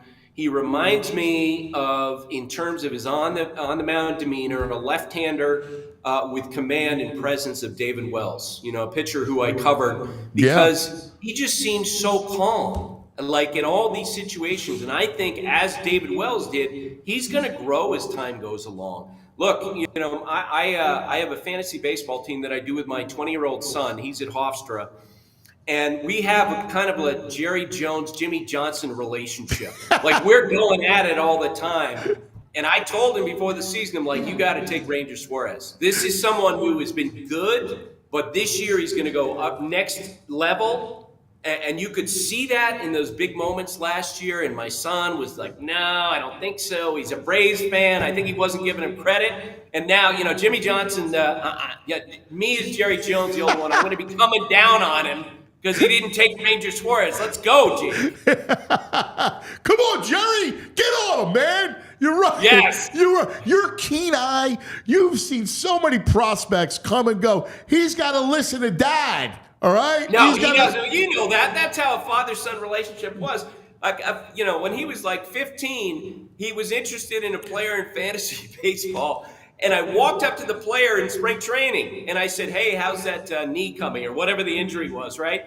And I knew Jake was interested in the guy, and I called Jake right after talking with this player, and I said, "Hey, I just talked to so and so. He says he's feeling good. He says he's ready to go." And my son's response to that was, "Yeah, but on CBS Sportsline they say this about him," and I'm like, "Yeah, that's the classic father-son moment, right?" No, dude, I just talked to the player, and he totally ignores me because I'm an idiot dad. It's unbelievable, man. So I got my son, I have two boys, 14, 11. My 11-year-old plays 11U travel ball, right? Yeah. So I was talking about his swing, right? And he's looking at me like I got 7 heads. I go, dude, I've been around baseball for 100 years, right? I was a scab on the Mets. You remember that? I was a scab on the Mets the strike team back in the day. Like, I could tell you a little bit about it. I brought Charlie Manuel to help him, all right? This freaking kid doesn't want to listen. No, but the other coach said this. Okay, you got to be kidding me. You can't take it personal, though. It's just fathers and son stuff, right? It's just parent stuff. You're an idiot and I'm an idiot until we prove otherwise. Or until they get a little bit older. When my son is 20, I've retold him that story about the fantasy team and him laughing me off like, yeah, you don't know what you're talking about. I've retold that story and I see this little grin coming on his face. He's realizing, yeah, okay, maybe I get that one wrong. I love it. Hey, give me a couple of the stories that you're loving MLB wide, all right? Because the Orioles are one that I can't get enough of. Give me some of the storylines you love and some of the kids. There's nothing better about prospects, man. It's our favorite thing. You're 100% right. First off, Ohtani's amazing. Watching him play. I mean, think about it. This is a year in which, because he's coming back from Tommy John surgery, he's focusing mostly on hitting. And the guy is hitting .370. And he leads the majors in batting average and in home runs. And he's close in RBI. And I was thinking back to when he first signed, he came over here. I talked to so many evaluators who are like, he's going to be an okay hitter. And I've wondered about doubling back to some evaluators saying, tell me what you didn't see in Ohtani that you now see, because the guy is ridiculous in how great he is. You mentioned the young players. That's always fun. I think the whole baseball world is waiting for Paul Skeens, the number 1 overall pick last year, to be called up at some point by the Pirates. I don't know what they're waiting for, especially with all the injuries they have. Yeah. If you throw really hard, they're going to break down at some point. So you might as well take advantage of what you have. I would expect sometime in the next month he'll be in the big leagues, and that'll be an absolute show. And I am curious about what we're seeing with strike zone. You remember that first game when the Phillies played the Braves? Max Fried threw the fastball right down the middle. It was called a ball. I think next year we are headed toward a challenge system in baseball, where you're going to have, for the first time, the ABS system, automatic ball strike system, with teams able to challenge bad calls. I think that's going to be great for the sport when it happens. And because now it feels like day after day after day, and we saw it with the ejection of Aaron Judge and a confrontation with Aaron Boone, the Yankees manager, it feels like the strike zone every day is an issue between umpires and players. Yeah, I love it. I think it's smart. I mean, you see it during the NBA playoffs, and it's worked seamless. You're getting it right for the most part. Yes, that's exactly right. And I think that's what people should understand too, is that the umpires don't want this hanging on them. I mean, you might find a few umpires who are not in favor of the ABS system, but in the end, getting the calls right is what is important. You can remember Jim Joyce when Galarraga had the near perfect game and it was blown, and Jim Joyce, the great umpire, came out after the game. He was in tears because his bad call cost Galarraga a perfect game, and he knew that. And so I think it'll be a good change for baseball when it happens, and I think it's going to happen next year. Are you going to London for that series? No, we've got, I think, Red Sox Yankees on our broadcast. Oh, wow. Yeah.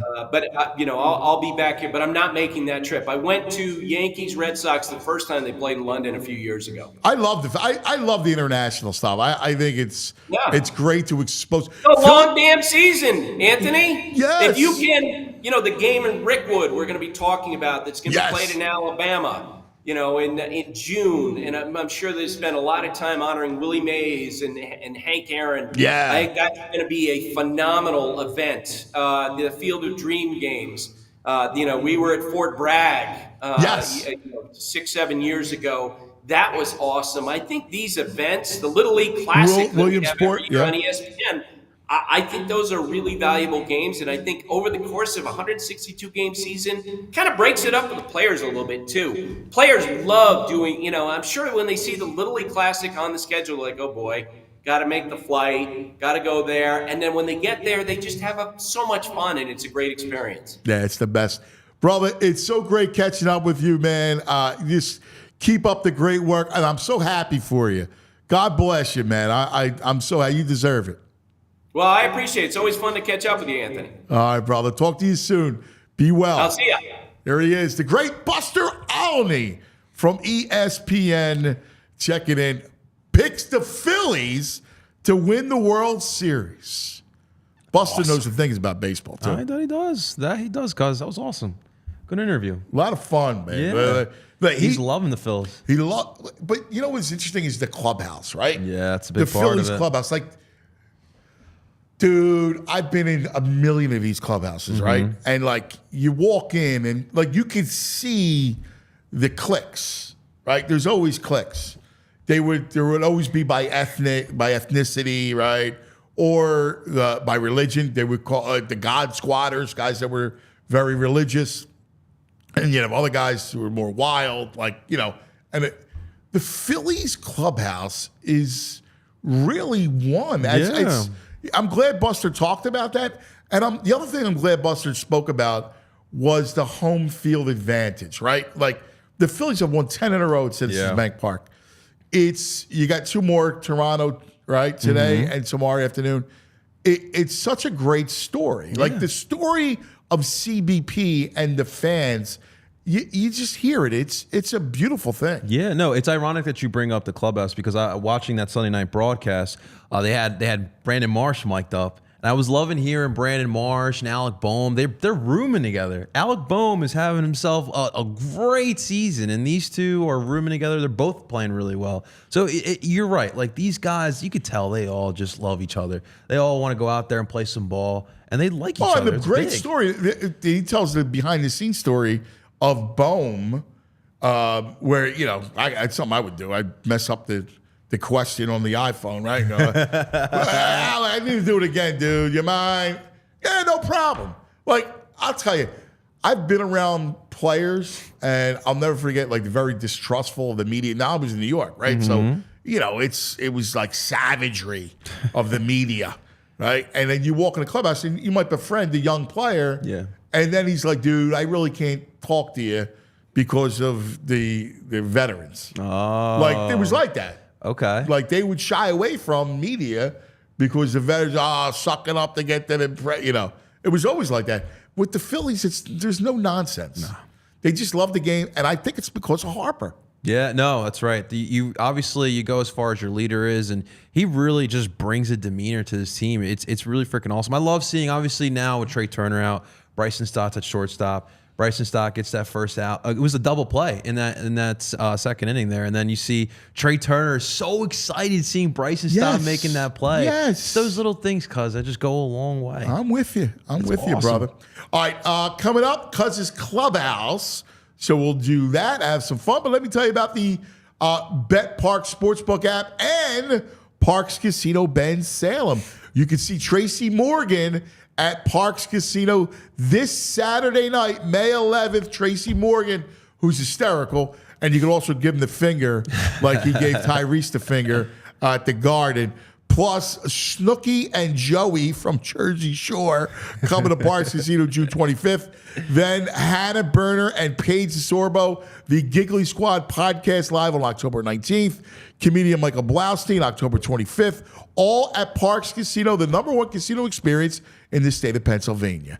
Parks Casino, now this is how you win. They have it all. All right, it's our casino of choice. We love it here. Parks Casino, 3,200 state-of-the-art slots, the 115 live table games, a beautiful poker room to come and hang out with, state-of-the-art sports book for us, 150-foot video wall, plus ultra-cool X Lounge.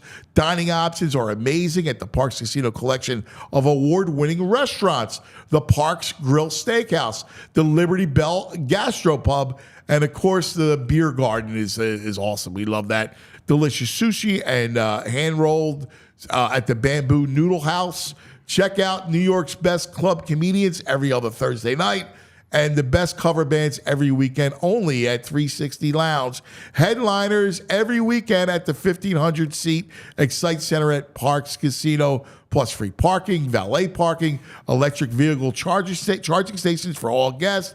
For all things Parks Casino, visit parkscasino.com.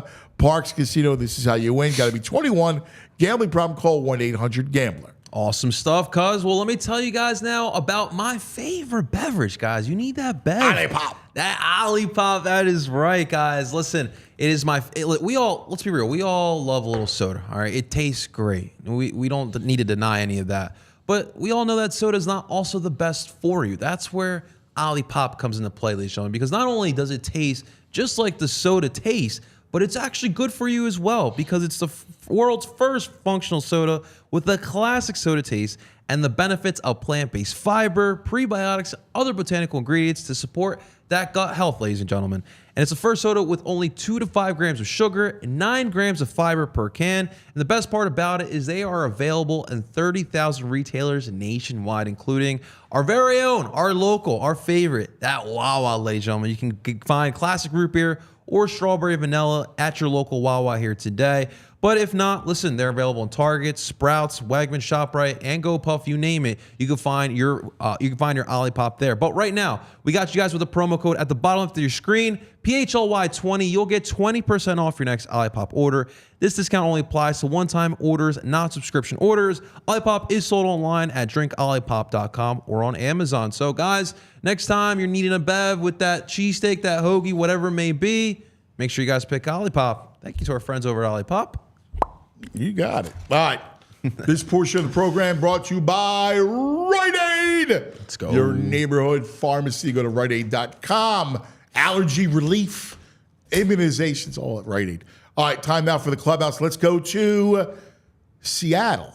Yes, because our buddy, Violations Greg Caputo, in Seattle, donning the great Phillies hat. Look at that. That's a good hat. Looks good on screen. All right, stay still.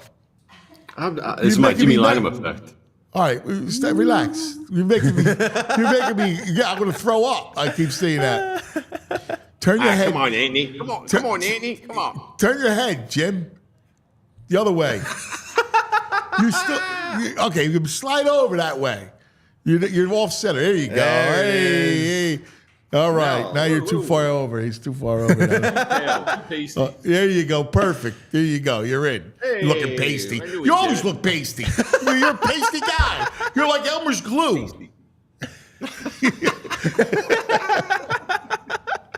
All right. I got to get some sunscreen on with the sun coming in. All right. How's Seattle? It's good. It's getting better. Today is promising. We got no winds. Should be in the mid 60s, I think. It should be good. What was is it just torrential rain? Other than that? We didn't even get much rain. It's just that cold, damp wind. Just goes right through you. I need a scarf.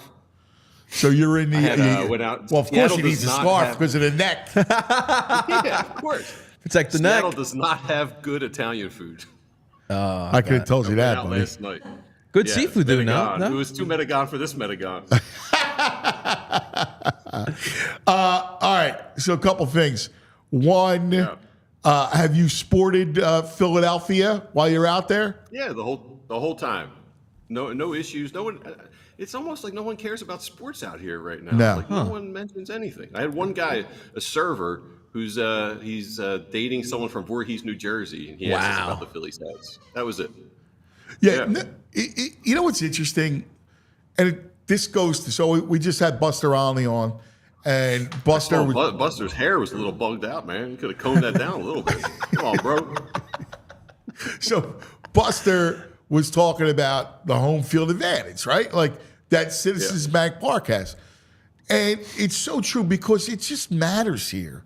Like you go to Seattle, and there's that Fugazi, the 13th or the 12th man, right? Like like come on, I see those signs everywhere. The 12th man, like the come pubs, on, that's Seahawks country. Should we really teach you how to watch football? Like seriously, you know, nobody cares out here. I don't feel like that. There's no vibe at all for sports. At least I'm walking around, and it's like that through most of the country. That is true. You know, again, East Coast is East Coast. You got the Midwest and you know the Rust Belt. I mean, they're great sports fans, but other than that, like you out west, come on. They care about sports as much as Ben Simmons cares about sports. Well, a little more than that. How about that picture? So to bring it back full circle, I'm watching Jalen Brunson at Madison Square Garden, and then I see that picture of Ben Simmons at the Met Gala come over, and it's literally you can walk a couple blocks, right? I'm going, look at the difference. Here's Jalen Brunson just willing the Knicks, and here's the other guy with a clock briefcase, looking like a League of Extraordinary Gentlemen. You're using briefcase loosely. It was like a man purse. Come on. And he could not walk the 15 minutes to Madison Square Garden in that outfit because he'd probably get jumped.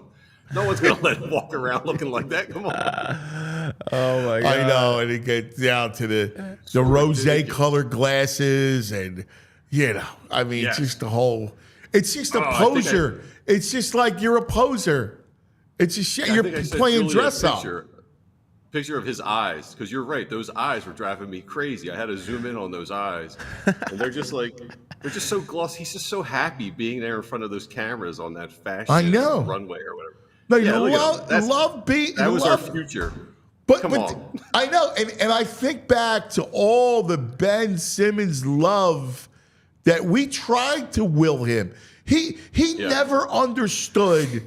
Like we talk about what happened with Trey Turner. I was at a game. It was a Saturday night against Cleveland. He made 2 threes. Mm-hmm. The fan base went wild. Oh, yeah. Standing ovation, trying to will him to shake him out of whatever was his hang-up. And he had, after the game, he had a bad attitude. After the game, he took it wrong. He didn't understand because he didn't have the competitive spirit that the fan base had.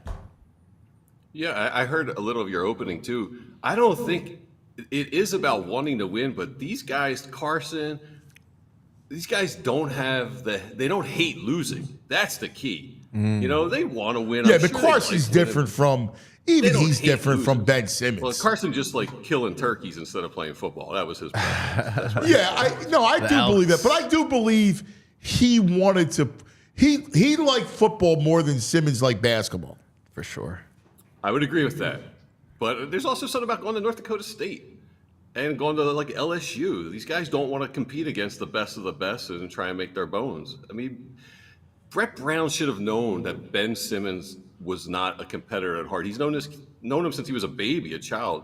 So I put this a lot on Brett. Brett should have had some insight into that at the time. I mean, again, it's what we talk about. It's like stuff that you looked at his talent and immense talent.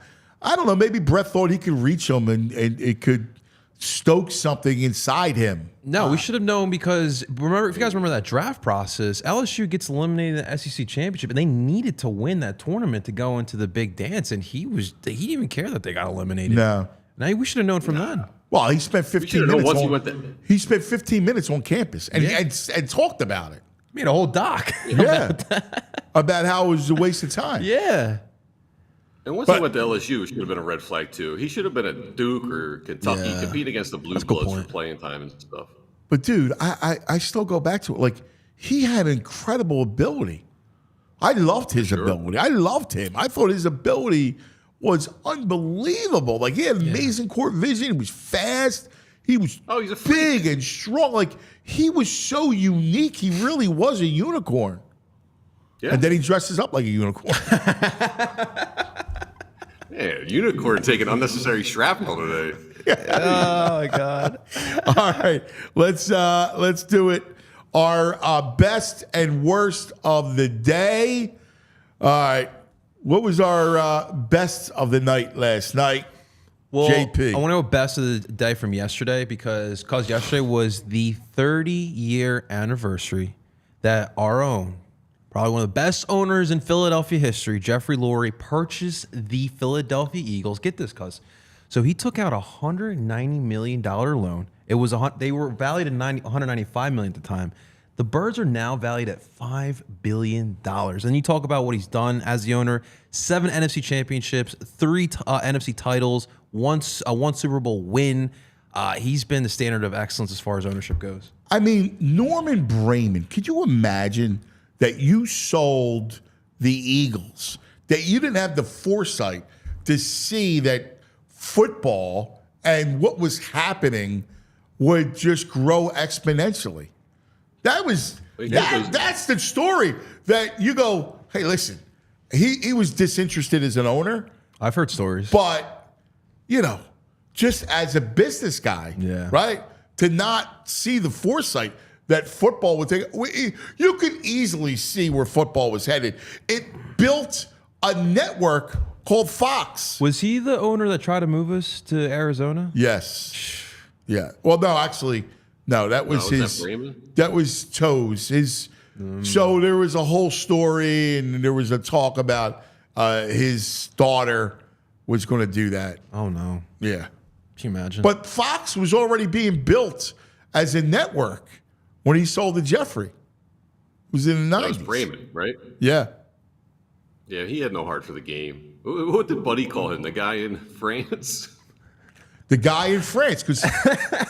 So he would go to the south of France, and that was his vacation. He had a yacht in the south of France. So Buddy, of course, was brilliant because he knew how to play, his locker room.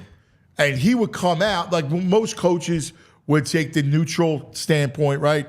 He would come out and he was pro player. Mm-hmm. And he would rip the ownership, rip the owner all the time. Yeah, the guy's in France. I don't know. The guy in France, he's got to get off his money, the guy in France. The game was so different. Like, you would never see anything like that today. I'll go viral. No. It was crazy. I mean, owners are on the sideline. The owners are so hands-on at this point. Norman Brayman, I think it was just an investment for him. And I don't ever think he liked Philadelphia. He didn't want to be here. He didn't want anything to do with Philly in the end. No, that's true. All right, what do you got? What was your best of yesterday? Listen, this is a crazy best of. My best happened at about 3:32 a.m. Oh, my God. And I got to give a shout-out to the 3 Drexel students who invented GoPuff. Because the pagan woke up with some distress at like 3:32 in the morning, lady issues, and there's nothing open around here at 3:32 a.m. So GoPuff delivered some Advil, some Gatorade and stuff at 3:32. So those Drexel kids are my best of. They invented an amazing system. They did. That's amazing. Have you used the GoPuff? Yeah. I have never used a GoPuff. It's good. It's a good service. You can even get beer and seltzers. You get anything you want, right? I mean, the whole premise is you will get you whatever you want, right? Yeah. It's the convenience store delivered to you. It was here within 15 minutes. 15 minutes at 3:32 a.m. I was meeting a guy downstairs at the hotel lobby with my bag. Really? They're good. Yeah.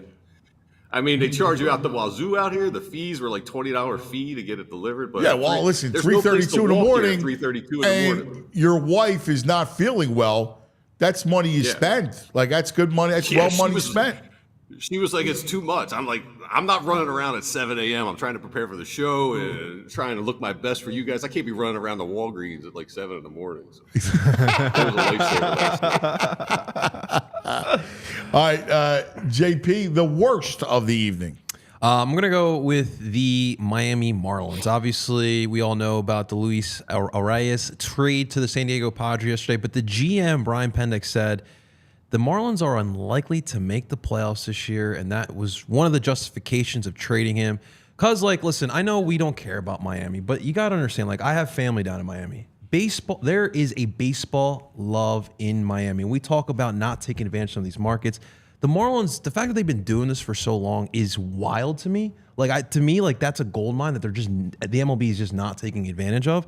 It's just absolutely wild that they're going to go through yet again another rebuild. But as a Phillies fan, great job. The only thing is, though, and I've had this discussion with baseball people forever about that franchise, and they don't get supported. Now, forget about how they run the franchise, but they had a couple years where they went all in, and remember, they won it, and they didn't get any support. I mean, I just don't think baseball belongs down there. It's unfortunate. I mean, like, I saw, like, the Florida Panthers. No, I know the hockey's different. It's great baseball. Especially the Caribbean. I mean, I would put it, like, I know there was talk about going Puerto Rico, like, going back. Like, to me, I would have it playing Puerto Rico and Miami, like, split the home games. Like what the Bills did, like, in almost the late do 2000s. it like, yeah.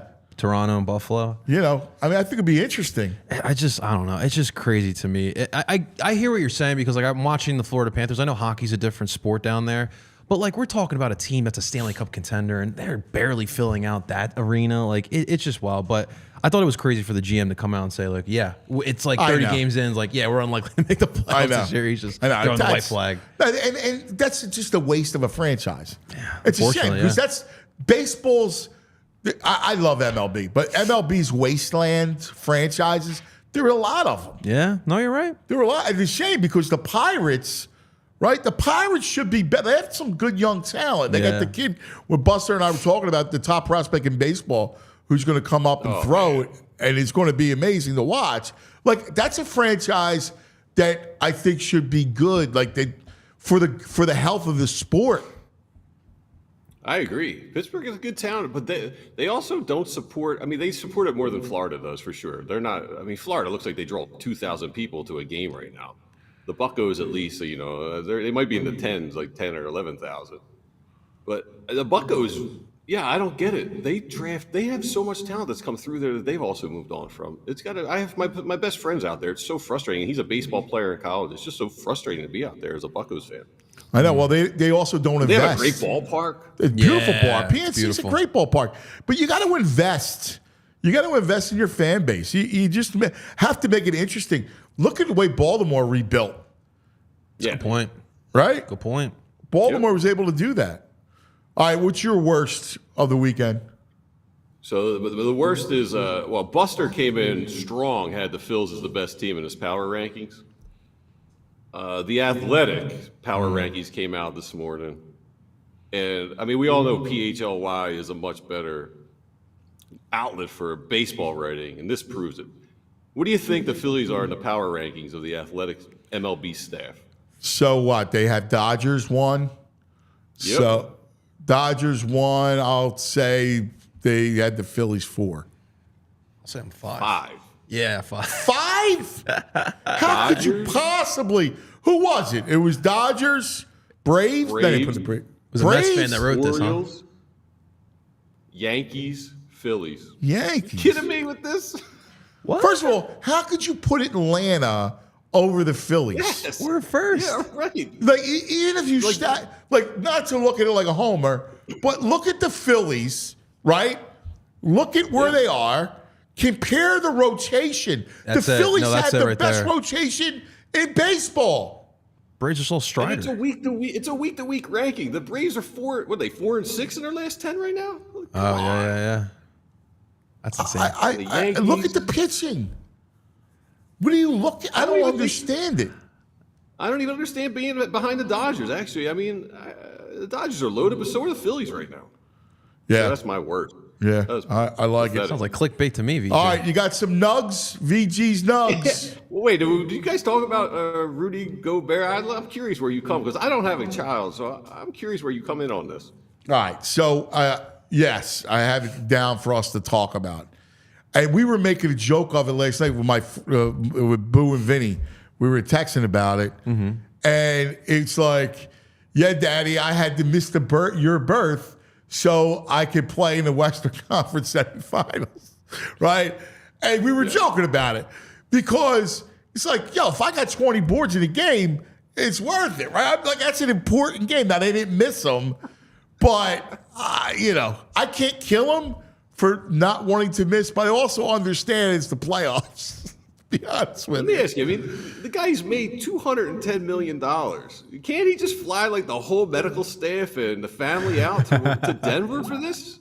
No, well, you can't. As long as everything's safe. You can't fly now. No, you can't. No, you can't. You can't. Listen, I was in the room for both births, right, and C-section births, and it's not pretty, right? Like, it's not pretty. My wife's, insides are on the table, right? Like, I'm sure she's loving this. But, and it was beautiful. Like, I got to hold my baby. So I would never I can't say anything negative about being there, right? Honestly. Because when they give you the baby, and I got to hold Anthony and Massimo, I mean, it's a feeling unlike anything else. Like, you're in love. Like, you look at this beautiful God's gift to you, right? And you just are in love. So I could never ever, criticize anyone for wanting to experience that. Yeah. No, I mean, for me, listen. Now, it's the playoffs. If I was playing in a playoff game, Listen, it's a tough decision. I mean, like you said, we're talking playoffs and we're talking about a monumental moment for a lot of people. It's your top moments of your life. When you hold the baby, and you'll get this someday, God willing. Yeah. Like, you hold the baby. Oh, I can imagine. It's wow. Nothing else matters. Yeah, it's a miracle. It's amazing in that sense. I mean, I probably have to revisit this once I do have that kid, but it's just tough for me. I feel like if I'm being honest, I probably would have played in that game. And the one thing we need to remember, people were killing Rudy. That's his decision. Let's just remember that. Yeah. That's his decision. He has the right to go see the birth of his child. So what was he getting? Well, Gilbert Arenas would call him out. I saw that. Yeah. I was like, come on, dude. Listen. And the world's changed, right? It used to be men. We were joking around because Vinny goes, my father, Armando, was at the bar, right? At the bar, you wait for the when call. I was being bored, right? He was doing shots in Sambuca, right? When I was being bored. The world's changed.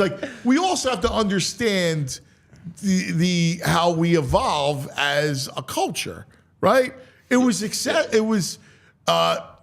was norm for the father to be somewhere smoking a cigar, right? And everybody congratulating him while the poor mother is in bed stating, right? The whole thing.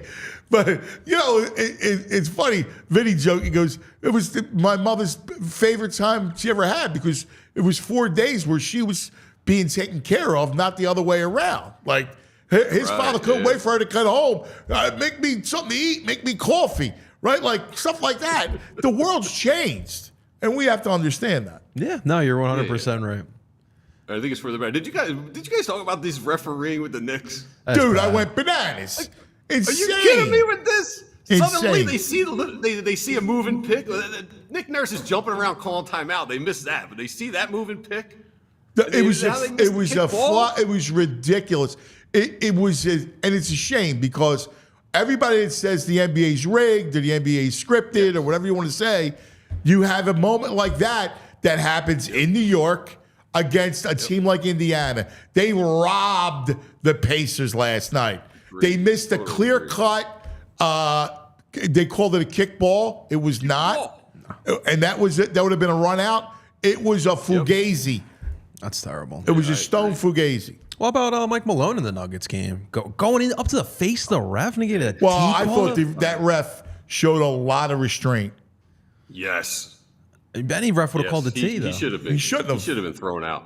Yeah, but I disagree. I liked what the ref did because I agree. Like, yeah. I like that. There's so many refs that would have ejected him or teed him up there. And the ref was great because they make it about themselves. By the way, that's over. That's a sweep. Sweep. You think? Oh yeah, sweep. Yeah. The way they're playing defense, they stole their heart. Completely stole their heart. The way that team and no Jamal Murray. Like Jamal Murray is a shell of himself. It's insane. And that kills him. Reggie Jackson is out now for the series. He went limping off. He's going to be hurt. Like they just have no guard play.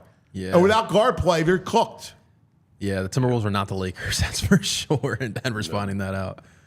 All right, give me some nugs. You're in love with these Knicks. Have you seen this Knicks shirt they have going around? The Goonies, Nick Simpson's character shirt. I think you'll dig it. Let's see it. Yeah, it looks pretty good. There you go. Boo. Bah. Yeah. Bah. We only hate it because we want to be it. I know. Listen, I'm so jealous of that team. I love those kids. If I'm going to be honest with you, I love those kids. Brunson, Hart, DiVincenzo. Love them. Love their will. They're everything we would want in a team right now. Yeah. Love those kids. Yeah, all right. I got to throw up a picture of Obi Toppin because it was. I want to know. What do you think about this dunk? And were you cool with this? His outfit. Did you see it? The under the leg one. Oh. Yes. Are you cool with that in a playoff game? So for those people who don't know, he goes between his legs and then dunks the ball. Do you know he tried that in the last series and missed it? I would be out of my mind. Like, do I like it? Hell no! I hate it. What are you doing? You lost a game, right? Like, you don't do that stuff. He's trying. He feels a little bit slighted because they traded him away. Who cares? Stupid. He missed it. He missed the dunk the last round. Terrible. And it's a shame because Carlisle can't bench him. But I would have benched his ass. Old school, yeah. Freaking A, I'm old school in that sense. You don't put the ball between your legs on a dunk and God forbid you miss it. Mm-hmm. Outrageous in a playoff game. Outrageous. It's not like they're up by 15 with a minute left. Outrageous. Completely outrageous. Hate it. These kids, VJ. Do I feel I hate it. I make no bones about it. Throw you for a loop. This next picture is going to throw you for a loop because I'm in favor of Stephon Diggs at the Met Gala. Did you see him last night? That's good neck. That is good neck. I like the arrow too. He's got like the John Madden. Madden. Straight on. If you're going to show that neck, no shirt underneath. I dig it. Oh, you like that, eh? Yeah, I think that's a good look there, man. VG, what about Cousins' chest today?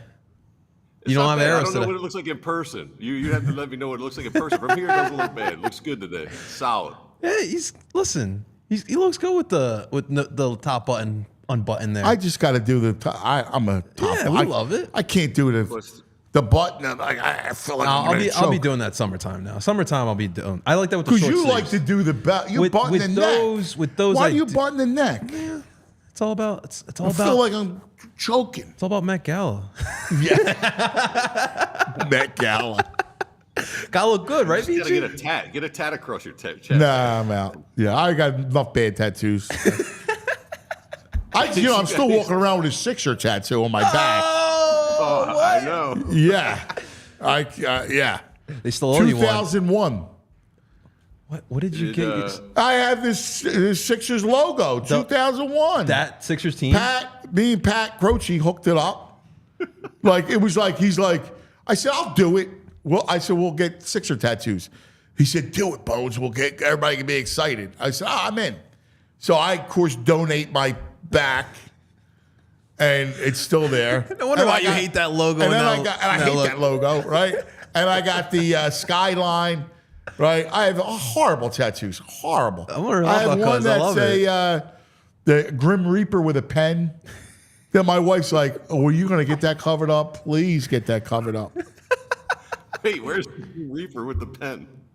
That's right here, my show over this side. I love it. Oh, sweet. I've never seen that one. Yeah, it's not. Yeah, Because when he writes, he's the Grim Reaper. Yeah, it's horrible. That's not my young sports writing days. I thought horrible. Oh man, I have many bad decisions. I don't know. Julie, you can play it. There's a TikTok of Saquon working out that the Eagles put out. You guys? I did see that. Yeah. So like Jalen Hurts Saquon's working face. out, doing some like squats.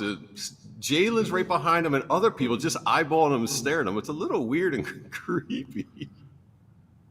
Saquon. Look at him. Look at Jalen. Like, that's right. I like it though, dude. That's my running back.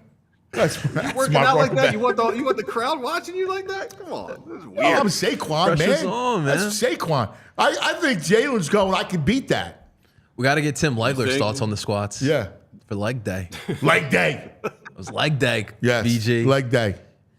Yeah, the only other thing that was weird yesterday I saw was Jamal Murray tossing the heating pad onto the court. How about that?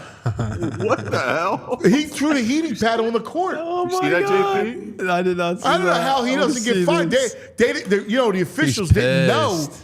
They didn't Yeah, know watch it that, come flying out. right? Look at. Nobody knew. Oh man. He was so disgusted that nobody knew. Unbelievable. Like, you were talking about violation. Yeah, that's unbelievable. That should, well, I guess they can't even. He's not playing, right? Yeah, that's incredible, man. Come on, man. That's That's outrageous. Hey, I got Like, one you for gotta you. hurt somebody. I got a nug for you. I Yeah. saw this yesterday. So there was a controversy. I guess it's Rotten Tomatoes. They did the best Mafia Don, and Don Corleone is number 2. Oh. What? Number 1 is Tommy Shelby. Tommy Shelby from Who's that from? Peaky Blinders. Oh, I I've never love seen Peaky Blinders. It's a great show. It's a That's great violation. show. But, you got That's to a show violation. respect to Come on. Don Corleone. I mean, give me a break. Get Don outta here with Corleone, that. it's an I'm not even honor to gonna be watch at your that wedding. now. What's that? I won't even watch it now. It's such a violation. It's a Just on great spite, I'm not show. I watching don't let it. I love that show. It's a great show, and Tommy Shelby is a great character. I like his brother the Tommy best. Shelby as a Don. Get out of here. No, but it's a great character. It's a great. Trust me, it's a great show. You got to watch it. But yeah, there was a big, and it was like a old versus young, battle between Don Corleone and Tommy Shelby. That's not even a battle. I agree. I mean, the song for Peaky Blinders is one of my favorite artists, Nick Cave. So I've always been intrigued by the show to watch. The it, but I don't show's know now. it's got a lot of style. I love the show. I mean, I have to tell you, I loved it. It was one of my favorite shows. Everybody watches. Great loves historical fiction. It's a great show. I mean, it gets like every other show, it gets a little crazy, like outlandish by the end, but it's well done. And the acting's Screw phenomenal. Tommy Shelby. Screw that guy. I'm not watching it. I'm out. All right, what's on tap for you today? I'm gonna wander today. I've been waiting for the sun to come out and the wind to be gone. So just wander around wherever it takes me. I have no idea. Nothing on my agenda today. VG, have you checked out the fish market there? The infamous Yeah, fish I've market? been to places. Yep. Did you catch one? It's all right. I didn't catch one. It's nice. I'm partial. I think I think it's a little overrated. I think Reading Terminal's a better Ninth kind of Street. city market. Yeah.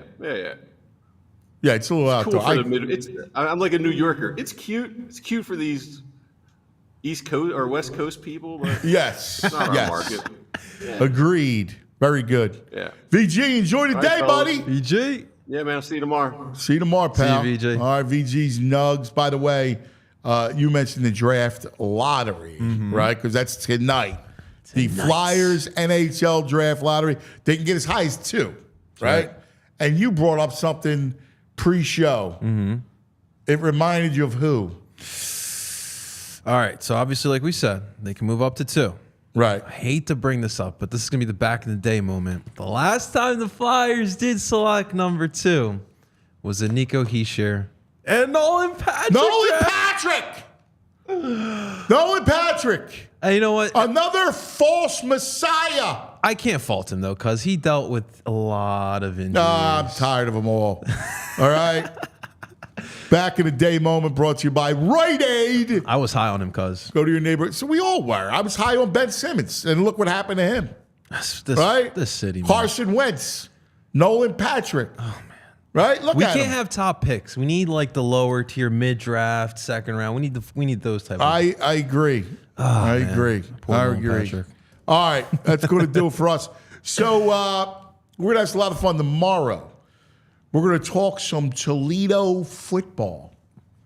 I can't wait. Yeah. Toledo, Kenyon Mitchell, the head coach of the Rockets.